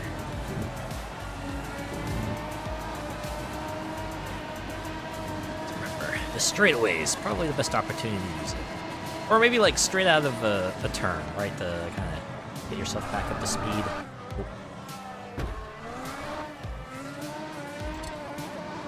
Most games tend to suggest anyway, right? Most racing games, they're like, boost out of a turn when you have boost.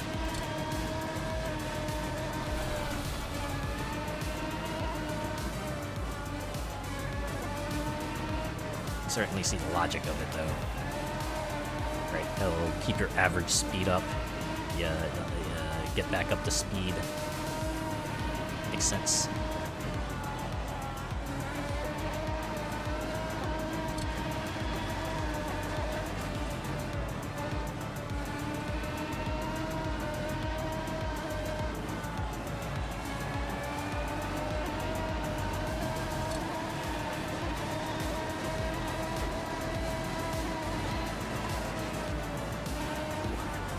I think I did mention this on Sunday, but I'm like really interested in like this one Pokemon thing that came out in Japan, or maybe is coming out. I don't know if it's out yet, but there's like gonna be like a virtual pet kind of device coming out soon.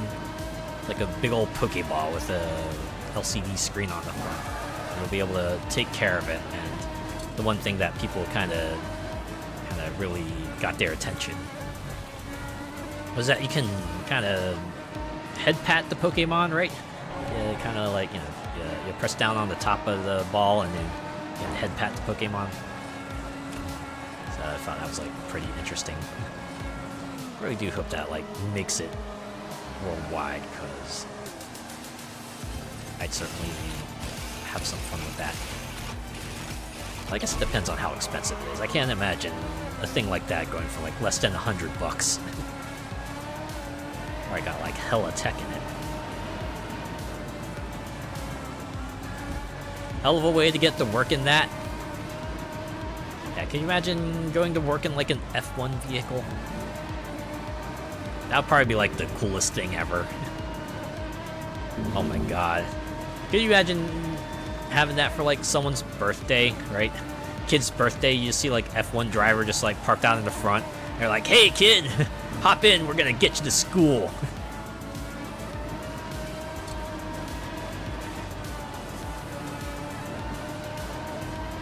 Like a Tamagotchi? Yeah. Yeah, it basically is that, right? It's basically Tamagotchi but with Pokemon.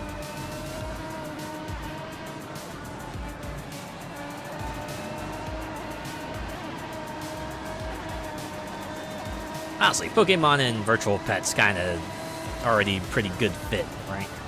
Especially when we had like products in the past that were very much Pokemon virtual pets. It's just like a good extension to things.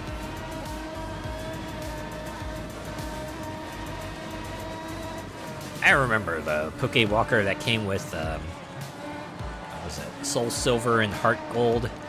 One that you could like put a Pokemon in, and then you got some steps, and that would get you stuff you could transfer back into the main game. So everyone put a Pokemon in there, and then they put the walker on top of something like a washing machine, and accumulated steps that way, because walking, who's got time for that?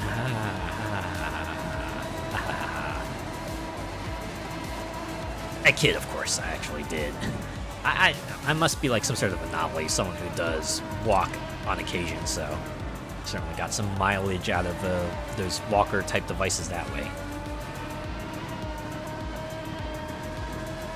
Your Pokemon team don't like being in their Pokeballs.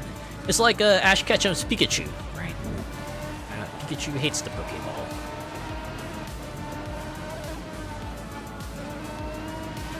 Or like how in certain Pokemon games you could designate a Pokemon to be your partner Pokemon, and they would travel right behind you, right? Just like Ash in Pokemon. Except you're not restricted to just Pikachu.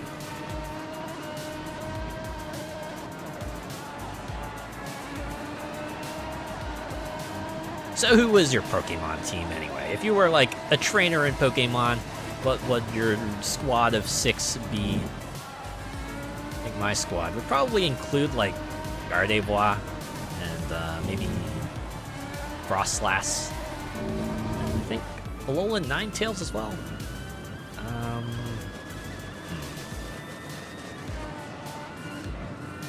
Probably also have like Mawile and Masquerain, because I kind of like their aesthetic, and maybe to round things out, Gothiel, right? That evolution line. That might be subject to change. I might swap out some aspects, although I feel like some of them are going to be constants, right? I'm probably going to have Gardevoir. I'm probably going to have Alolan Ninetales. Depending on my mood, I might swap out some of the others. Oh, I probably should have done a pit stop at that lap. Well, I just have to remember to do it for sure in the next one.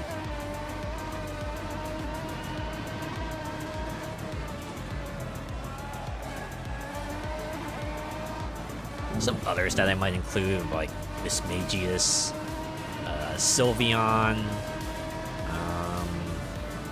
Glaceon, several others. Hi! Hello, Planet Lord! How are you? I hope you're doing well tonight. How's your week been? Oh, yeah, I gotta hit that pit stop.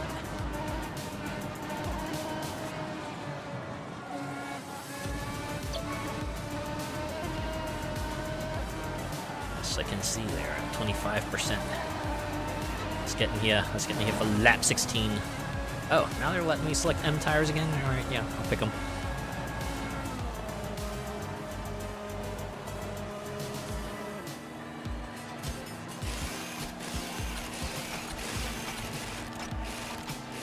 Man. Oh, right, I gotta click the sticks to let them know I'm ready. I think I got enough of a lead that I can still be in first even if I hit the pit stop. And again, those pit stops are fast, right? You can see they can be like 5 seconds, very, very fast. So, but that's the nature of these races. You don't want to lose too much time swapping everything out. So I get it.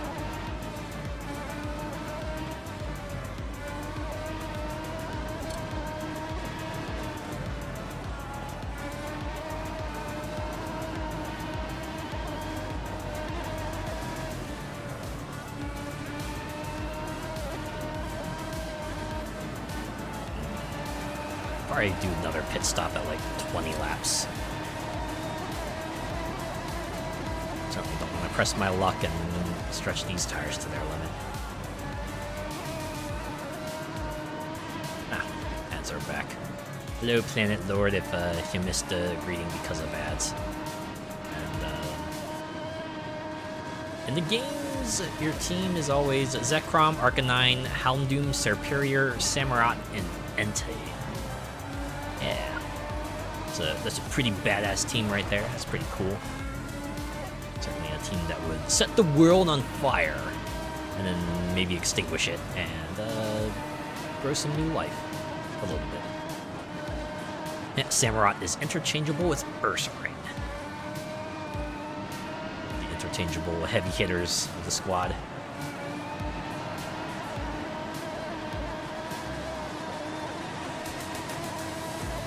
Oh, Melodic. Melodic would be like another Pokemon I might have in my team on occasion. I always like the appearance of Melodic.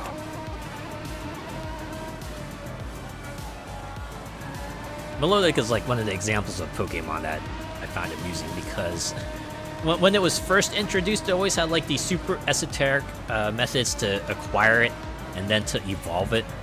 But as the games went on, they eased that up, right? It's like in the first few games, you had to raise its beauty stat high enough, but then in later games where they didn't have a beauty stat, they would just introduce another item that you could use to evolve it that way. Or like how Leafeon and Glaceon originally required you to be at like specific points in the map to evolve them, but eventually they just let you evolve Eevee into Leafeon and Glaceon using the evolution stones. It's kind of weird, right? You'd think that would be like the way they would do it to begin with, but they didn't.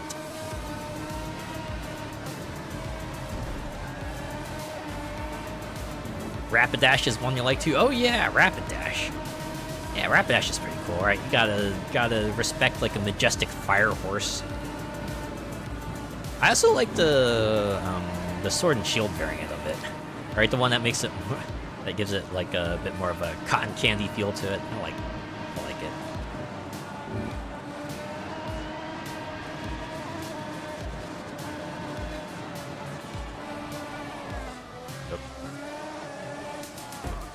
Maybe I should just like hit the pit stop now when I have 3 laps remaining. Yeah, let's not press our luck. Go with the medium tires as usual. Actually, I wonder if I could have switched to soft there. Just get myself the best grip for the last leg of the race. Oh well. Too late to think about that now. Oh, yeah. Head on out.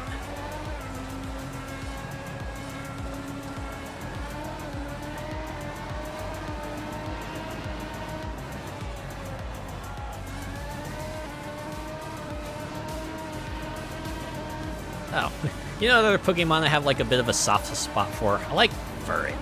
Right, Sentret and Furret, that line. I don't know. I think it's because, I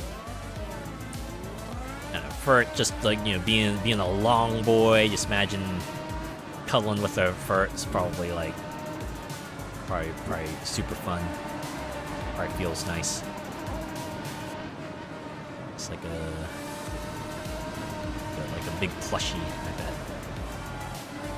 I wouldn't be surprised if they had like a Furret pillow that was like that.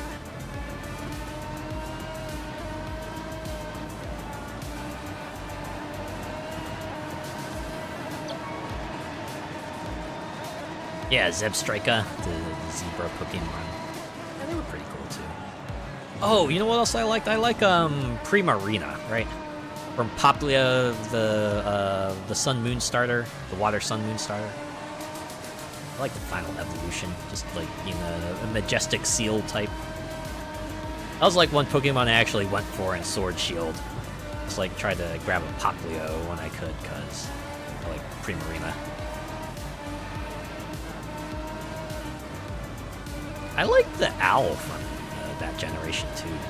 The one that evolved into just like Owl Sniper. I just found that like really fun.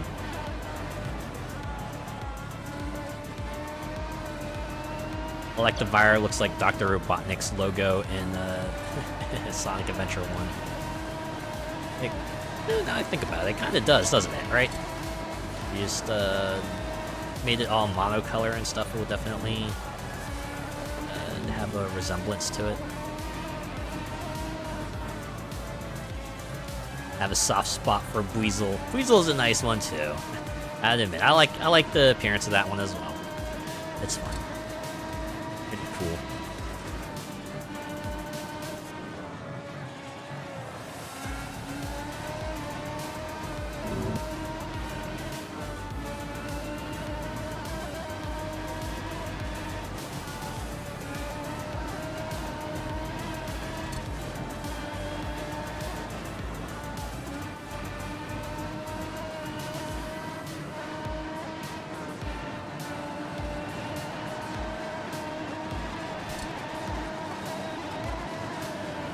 we go.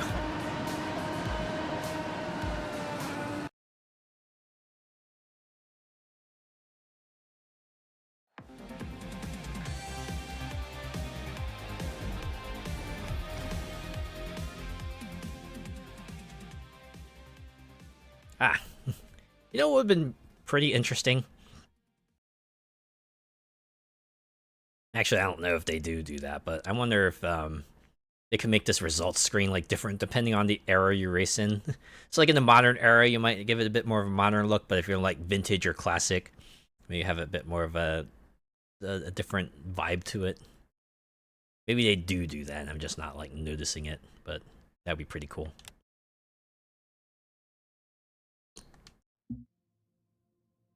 All right, I think we got like one more track. Also, we're gonna dial back the length. I was just curious to see like how long these things can go, and they can go, right? They can go. Actually, let's do a short race. I want to see how many laps a short race is.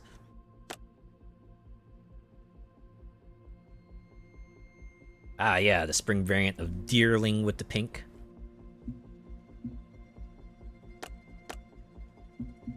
You know, Deerling was like the interesting one, right? Because when it was introduced, I believe in black-white, obviously they had a built-in method to kind of, you know, change the form of it that way, but in other games where they don't have like a seasons mechanic, how do they accommodate for that?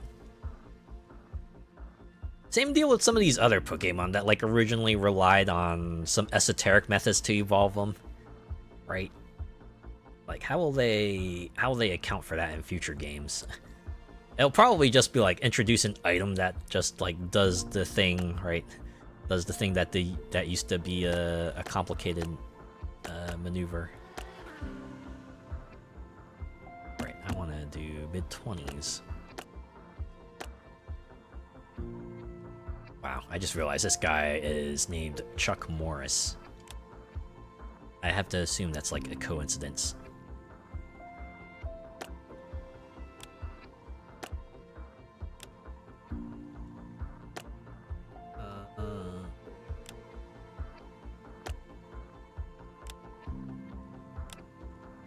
Honchcrow needs a dusk. Oh my god, you know what?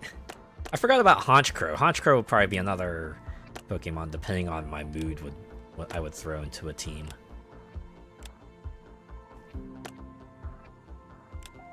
Honchcrow and Miss Magius. I like them. They're like introduced in Gen 4, right? And they made those Pokemon cooler. Okay, we'll go with Jeremy Vassal.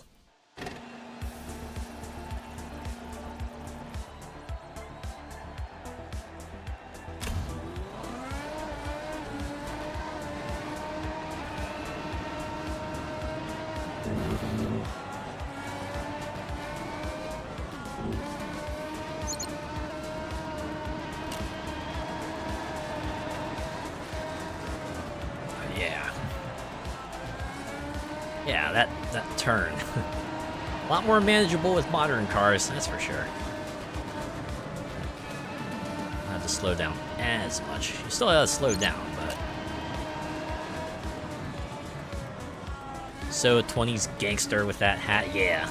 That's kind of like the whole thing about it, right? And the fact that the crow kind of becomes a mob boss feels strangely appropriate.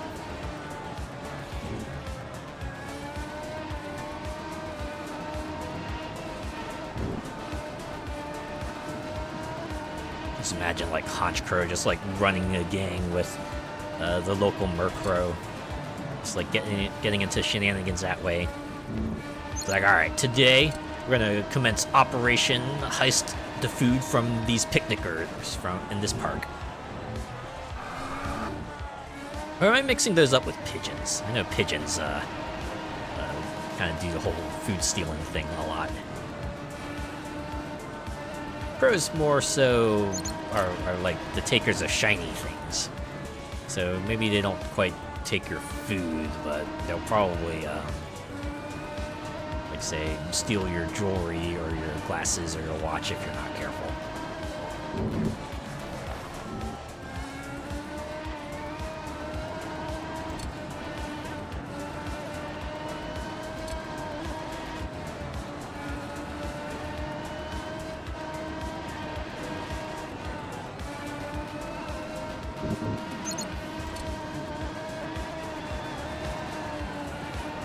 Hey, we did the fourth.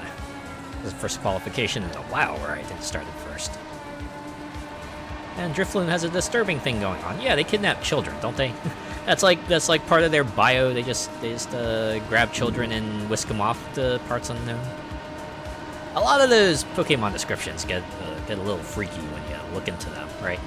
Like how Cubone, his skull is from its dead parents, or other things like that, right? It's just other things like that. Anyone remember the chateau from Diamond Pearl? That thing freaked me the heck out, and I was like a bit more grown up by the time I played those games, but still couldn't help but just be like vastly unsettled by the stuff that they put in the chateau there. Even if it all amounted to like nothing in the end, it was just certainly not the kind of place you would want to go to at night. Although I don't remember if it was a place that you had to be there at night in order to get anything done or not.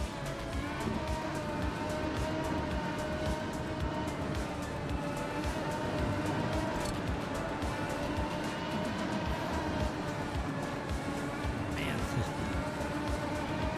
These guys are not playing around. I realize this other guy's on my team, so I probably shouldn't knock him around.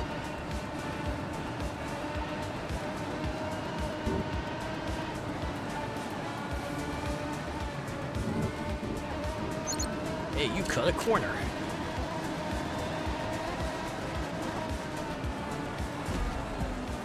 My bad. Oh. I think that's what they call karma.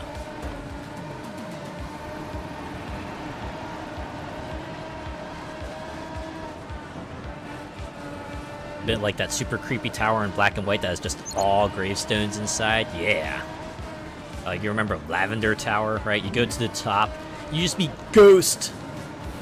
And none of your Pokemon will fight Ghost. They're too scared to fight Ghost. It's like, what is Ghost?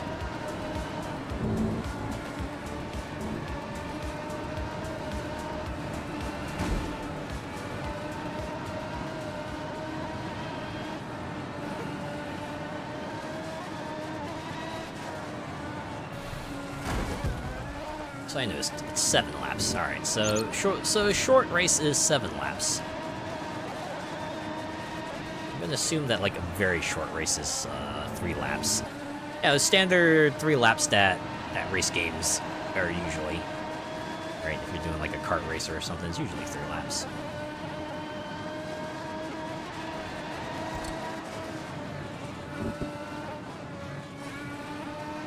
I wonder if this is the track the devs have worked on the most, because it certainly feels like the racers are more on their game here. Even on easy, they're putting up a bit of a challenge.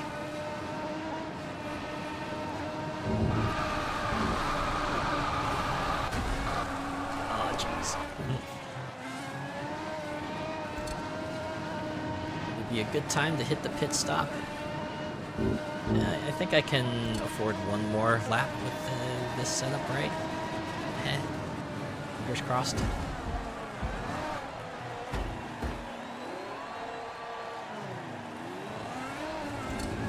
I immediately pay for it. Man.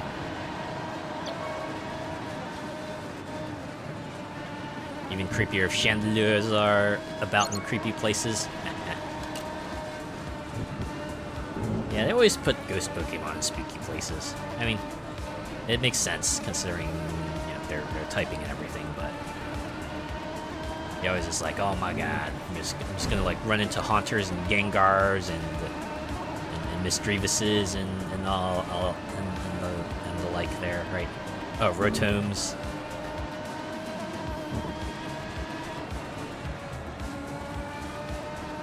And now we hit the pit stop. No medium? Fine. I'll go with actually I'll go with soft. We'll get the extra grip. Since it's only 3 laps, I probably don't have to worry about durability too much.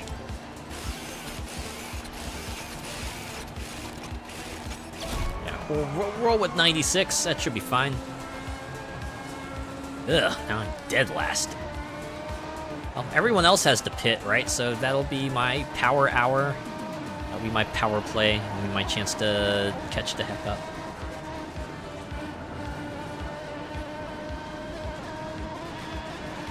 I guess that's the thing with short races. You have fewer opportunities to kind of make up for your mistakes.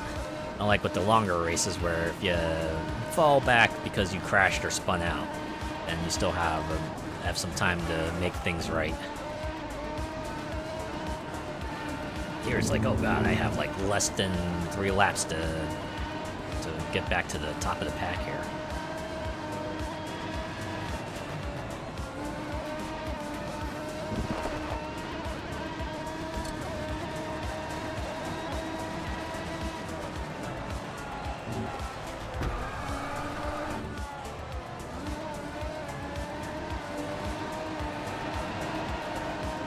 Throw in the Dark Rye and you'll have nightmare fuel. So I won't be sleeping for a while.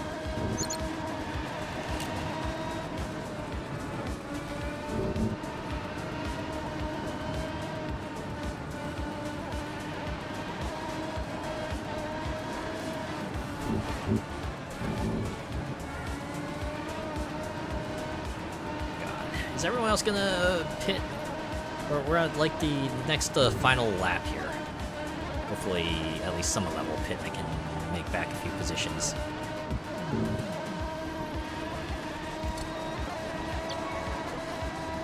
Alright, well, we're in the top half, so there's that. We probably won't get first, but if I can get to like 5th or better, I'll consider that an okay race. Might not be a W, but maybe it'll be at least like a MI, you know, made it.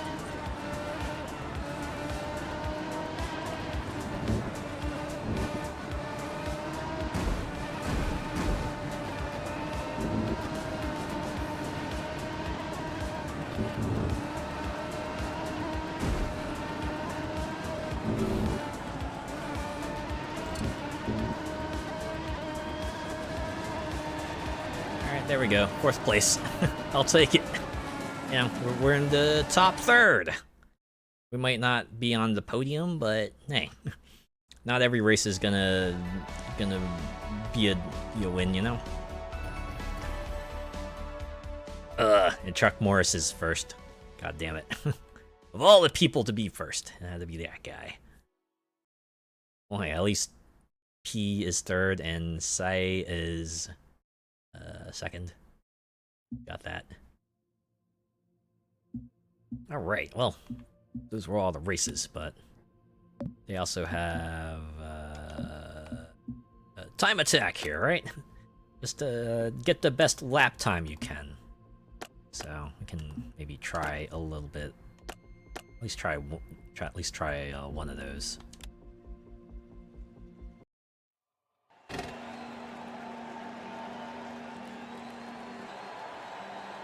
They said WRS here would automatically activate, right?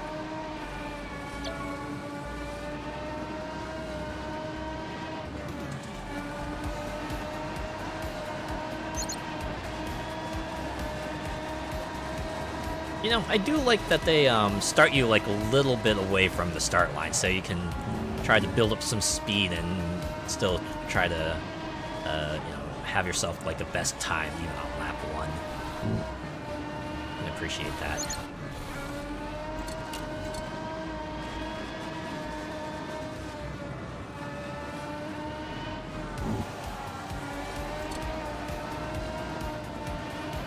So I believe this does kind of utilize the global leaderboards and that stuff, so your times will be compared to the world, and of course penalties are just going to be on by default because, well, they kind of have to be. So this lap is a wash, but hey, maybe next lap will be the one. Always try to put 1 lap on, or 1 time on here. Yeah, the flying lap.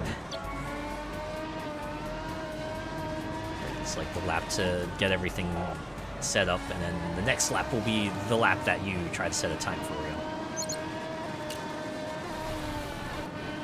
Certainly how we did it in Forza Motorsport, at least, right? It's like lap 1, you would kind of use as the warm-up because you would start off not with like a rolling start, or you might start off like slower than usual, but you know, lap 2 and beyond, that's where it starts getting serious. Right, that's when you're racing for real, for real. Yeah. Don't go off track too much, or else you're gonna have to wait until the next lap to try to set a time. There we go. 50 seconds. Oh, 52.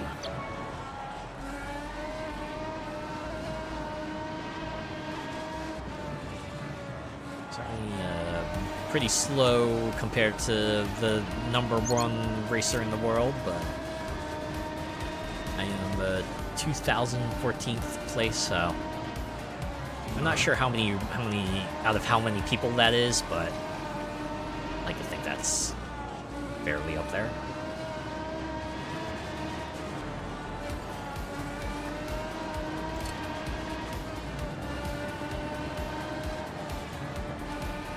Yeah, I remember this old game on the DS. It was like Geometry Wars Galaxies. Back then, they had like global leaderboards. I remember actually like cracking top 10 in some of those levels. It was fun, right? If even for just a moment.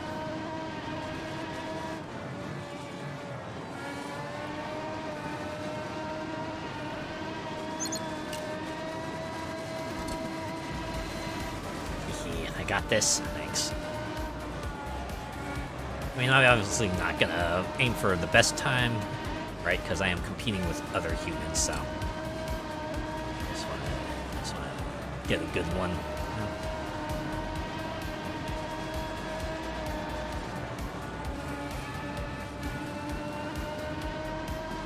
It's huge GG right there. I know, right? You never think you'd make it there, but you did. Hey, I did it! New best time. Even if I did mess up a few of those curves there. Ooh, that jumped me like 500 positions. I do like that they updated in real time.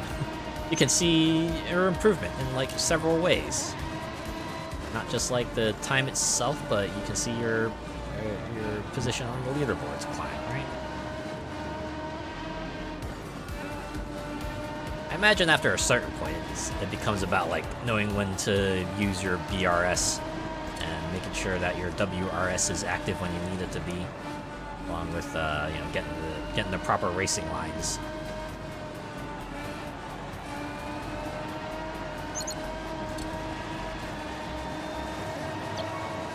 There we go. An even better one. Ah, we're up to 1800 now.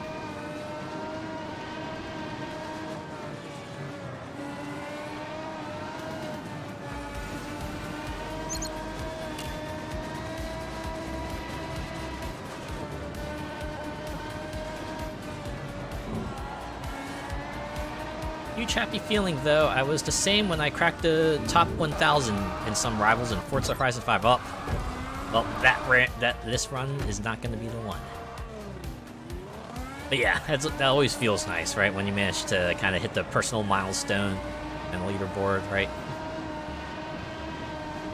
It's a nice feeling, right? Even if it is mostly like a personal satisfaction kind of deal.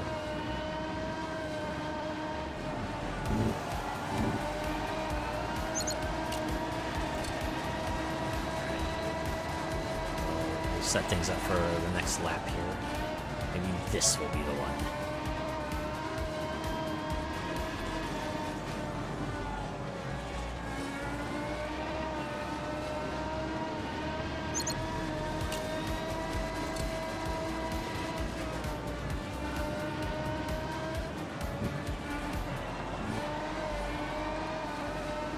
Maybe I'll do like 3 more laps, right? We'll see what we get, and then we can duck out of it. It's very much a time attack in the vein of those sort of, you know, put out your best lap time, and we'll put stuff on the leaderboards that way.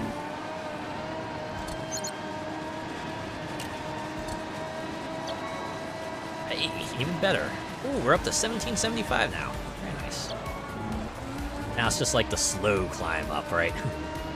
Just the incremental improvements and the leaderboard improvements that way.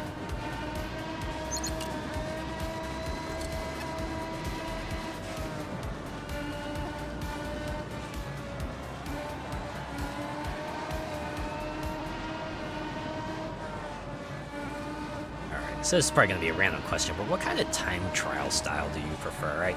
Do you prefer, like, the sort of fastest lap that some games do, or do you prefer, like, more like something like, say, Mario Kart does, where you race a fixed number of laps around the track and then you record your best time that way? I think they both have their advantages, right? Like, the fastest lap style of event usually kind of encourages you to just, just gun it, right? Just do what you can, pull out all the stops, because you only got the one lap to make an impression. While the more of the multi-lap time trial style races are a bit more about like resource management and maybe a bit of endurance in there too, because some of those races can run a little bit long. Right. Something like Mario Kart, for example, that gives you like 3 mushrooms for the entire time trial to use as you see fit to kind of improve your time on the race one way or another.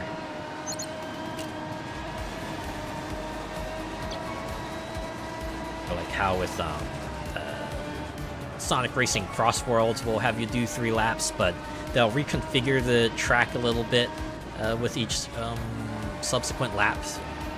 So you still have like a best racing line to go through, but they switch it up so you're not just like doing the same thing for 3 laps. So that's kind of interesting too.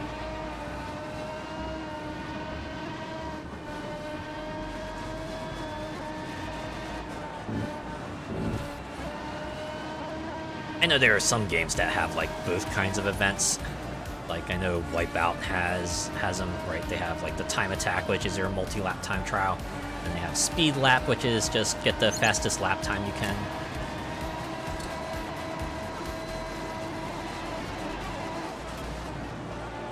Oh, jeez, it's getting a little choppy now. Well, it is a demo, so some quirks of programming are probably expected here and there. Alright. Yeah, even the sound's starting to get a little freaky. Alright, I think after this lap I'm probably just gonna have to pack it in. I feel like if I try the race anymore, I'll just end up, like, crashing this demo. It's fine, right? It's fine. It's a demo. You expect, like, a little bit of scuff here and there, you know?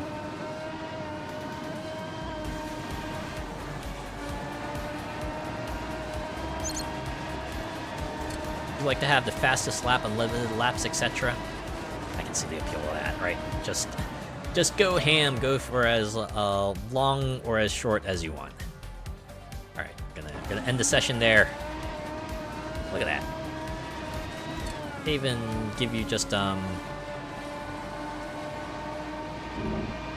do like this breakdown, right? You can see like where your best performance is on each section. So it looks like lap 9 is just better, but sector 1 time was the best in lap 2 actually. Woo-wee!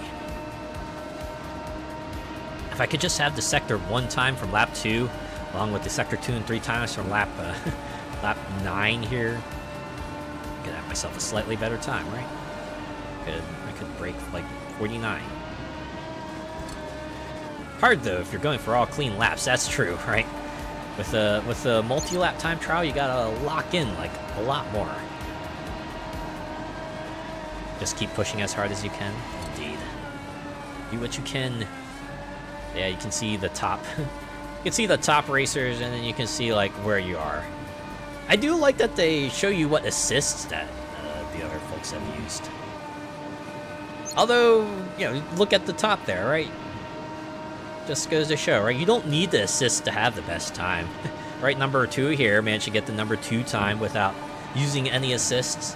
The assists, they can be helpful, but hey, if you can do well enough without them, then why not, right? That's pretty cool, right? But yeah, on top of like the custom race and the time attack, they'll also have a story mode, which will take you through each decade of F1 and kind of, I guess, go over the history of it. And then they have a showroom where you can check out your cars. Yeah, they say it there. Show off your collection, snap the perfect shot, and discover what's next to unlock. So I guess they'll have like some sort of progression system in the full game, huh? Yeah, you can see here in custom mode, they'll also have championship, so you can have yourself your own sort of customized Grand Prix, right? That's along with the tutorial and the race. Yeah. I kind of like what they got here for Formula Legends. It's a game that manages to kind of split the difference between I shouldn't say split the difference, right? Because it feels a lot more on the arcadey side of things, right? Certainly not a bit less sim, maybe a bit more arcade with the way things are, but that's actually right up my alley, you know. I kind of like what they're putting out here, and I do like the multitude of options they give you, all the assists they have, the difficulty settings and everything. So, and yeah. If you believe it or not, this game's actually coming out in a little over a week. I think September 18th is gonna be its release date.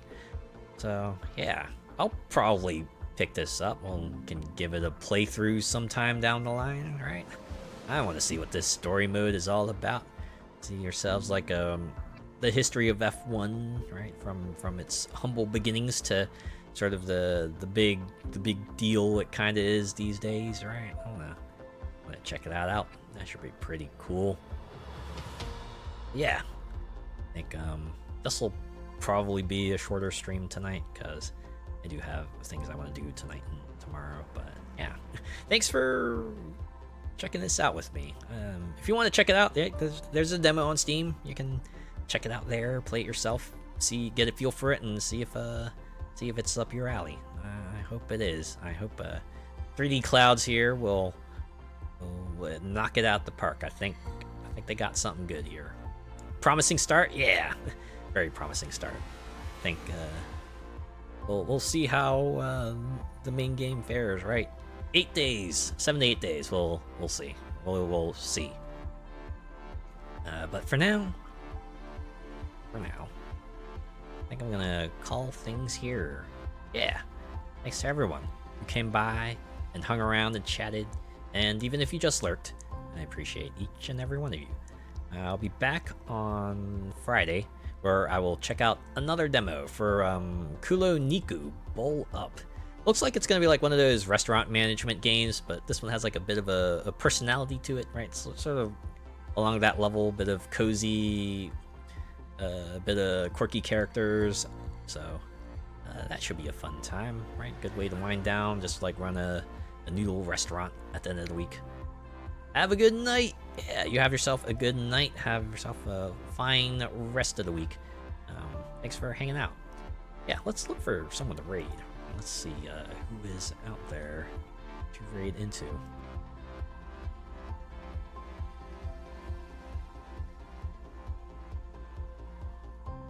We got options, but we always got options.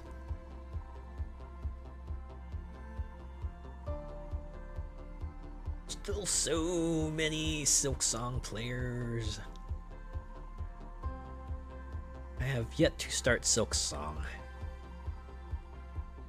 I don't know if I'll get to it this weekend or next weekend. I might have other things I need to do.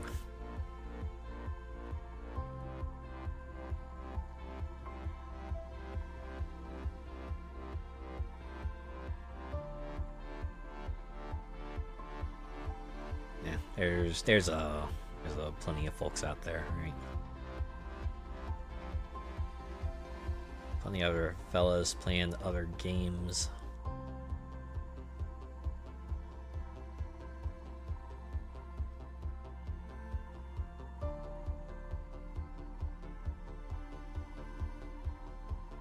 Yeah, I'm trying to steer clear of like Silk Song, right? Because I kind of want to go in and discover things on my own.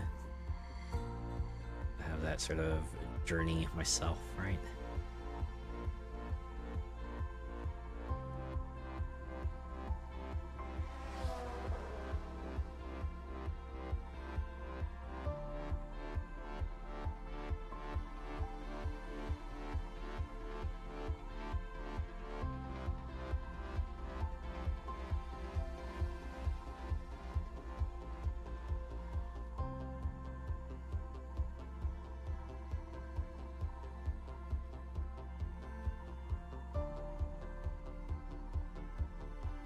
Oh, wait.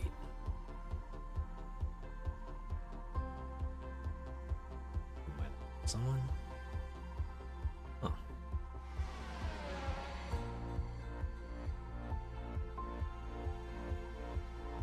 Let's come out quick.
Okay.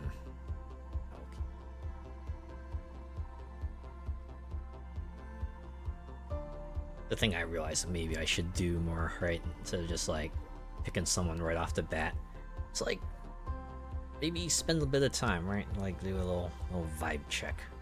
Make sure that someone I can really vibe with, you know?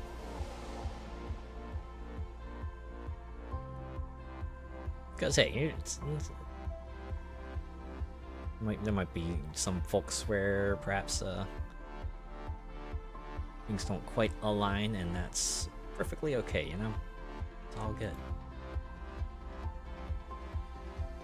How you do these things, you know?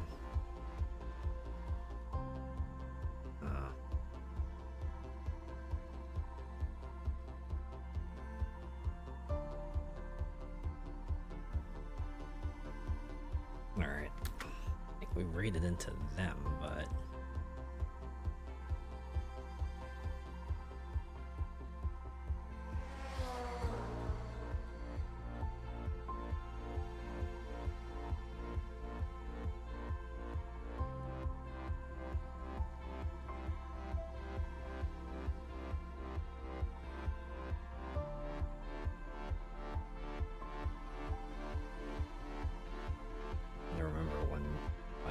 raided into them recently, but I guess we can check that real quick. The raid organizer will let me know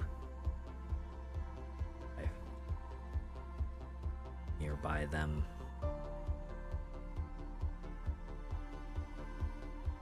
Not raided them in the last 30 days. Okay, perfect. I think I have chosen.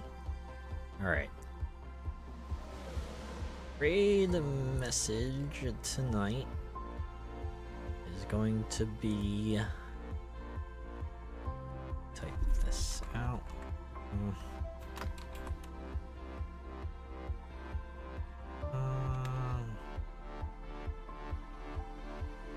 I wonder. I think about it. There must be a reason why they explicitly avoid saying actually Formula 1. Is Formula 1 like a trademark term? That's why they just call it Formula Legends. Or just like Formula, right? They just say Formula without saying Formula 1 because Formula 1 is Not something you should say unless you say it in an official capacity, right? I say that because I was about to say Formula 1 raid, but I don't know if that would be appropriate. So we'll just do Formula raid, right? Fella we're going to raid into tonight is Matt vtuber. They are playing Water Park Simulator. Another one of those games that took off, but it's very much along the lines of those management sims, right? Along the lines of Supermarket Simulator and TCG Card Shop Simulator, so it should be a fun time. Although this one definitely has like a whole bunch of shenanigans in it as well, so good way to wind down, you know. After some racing, we'll just go to a water park and have some fun there. Alright, let's go give Matt vtuber our support. If you're joining on a raid, give him Formula Raid. And if not, have a good rest of your week. I'll see you on Friday for Kulo Niku. Take care.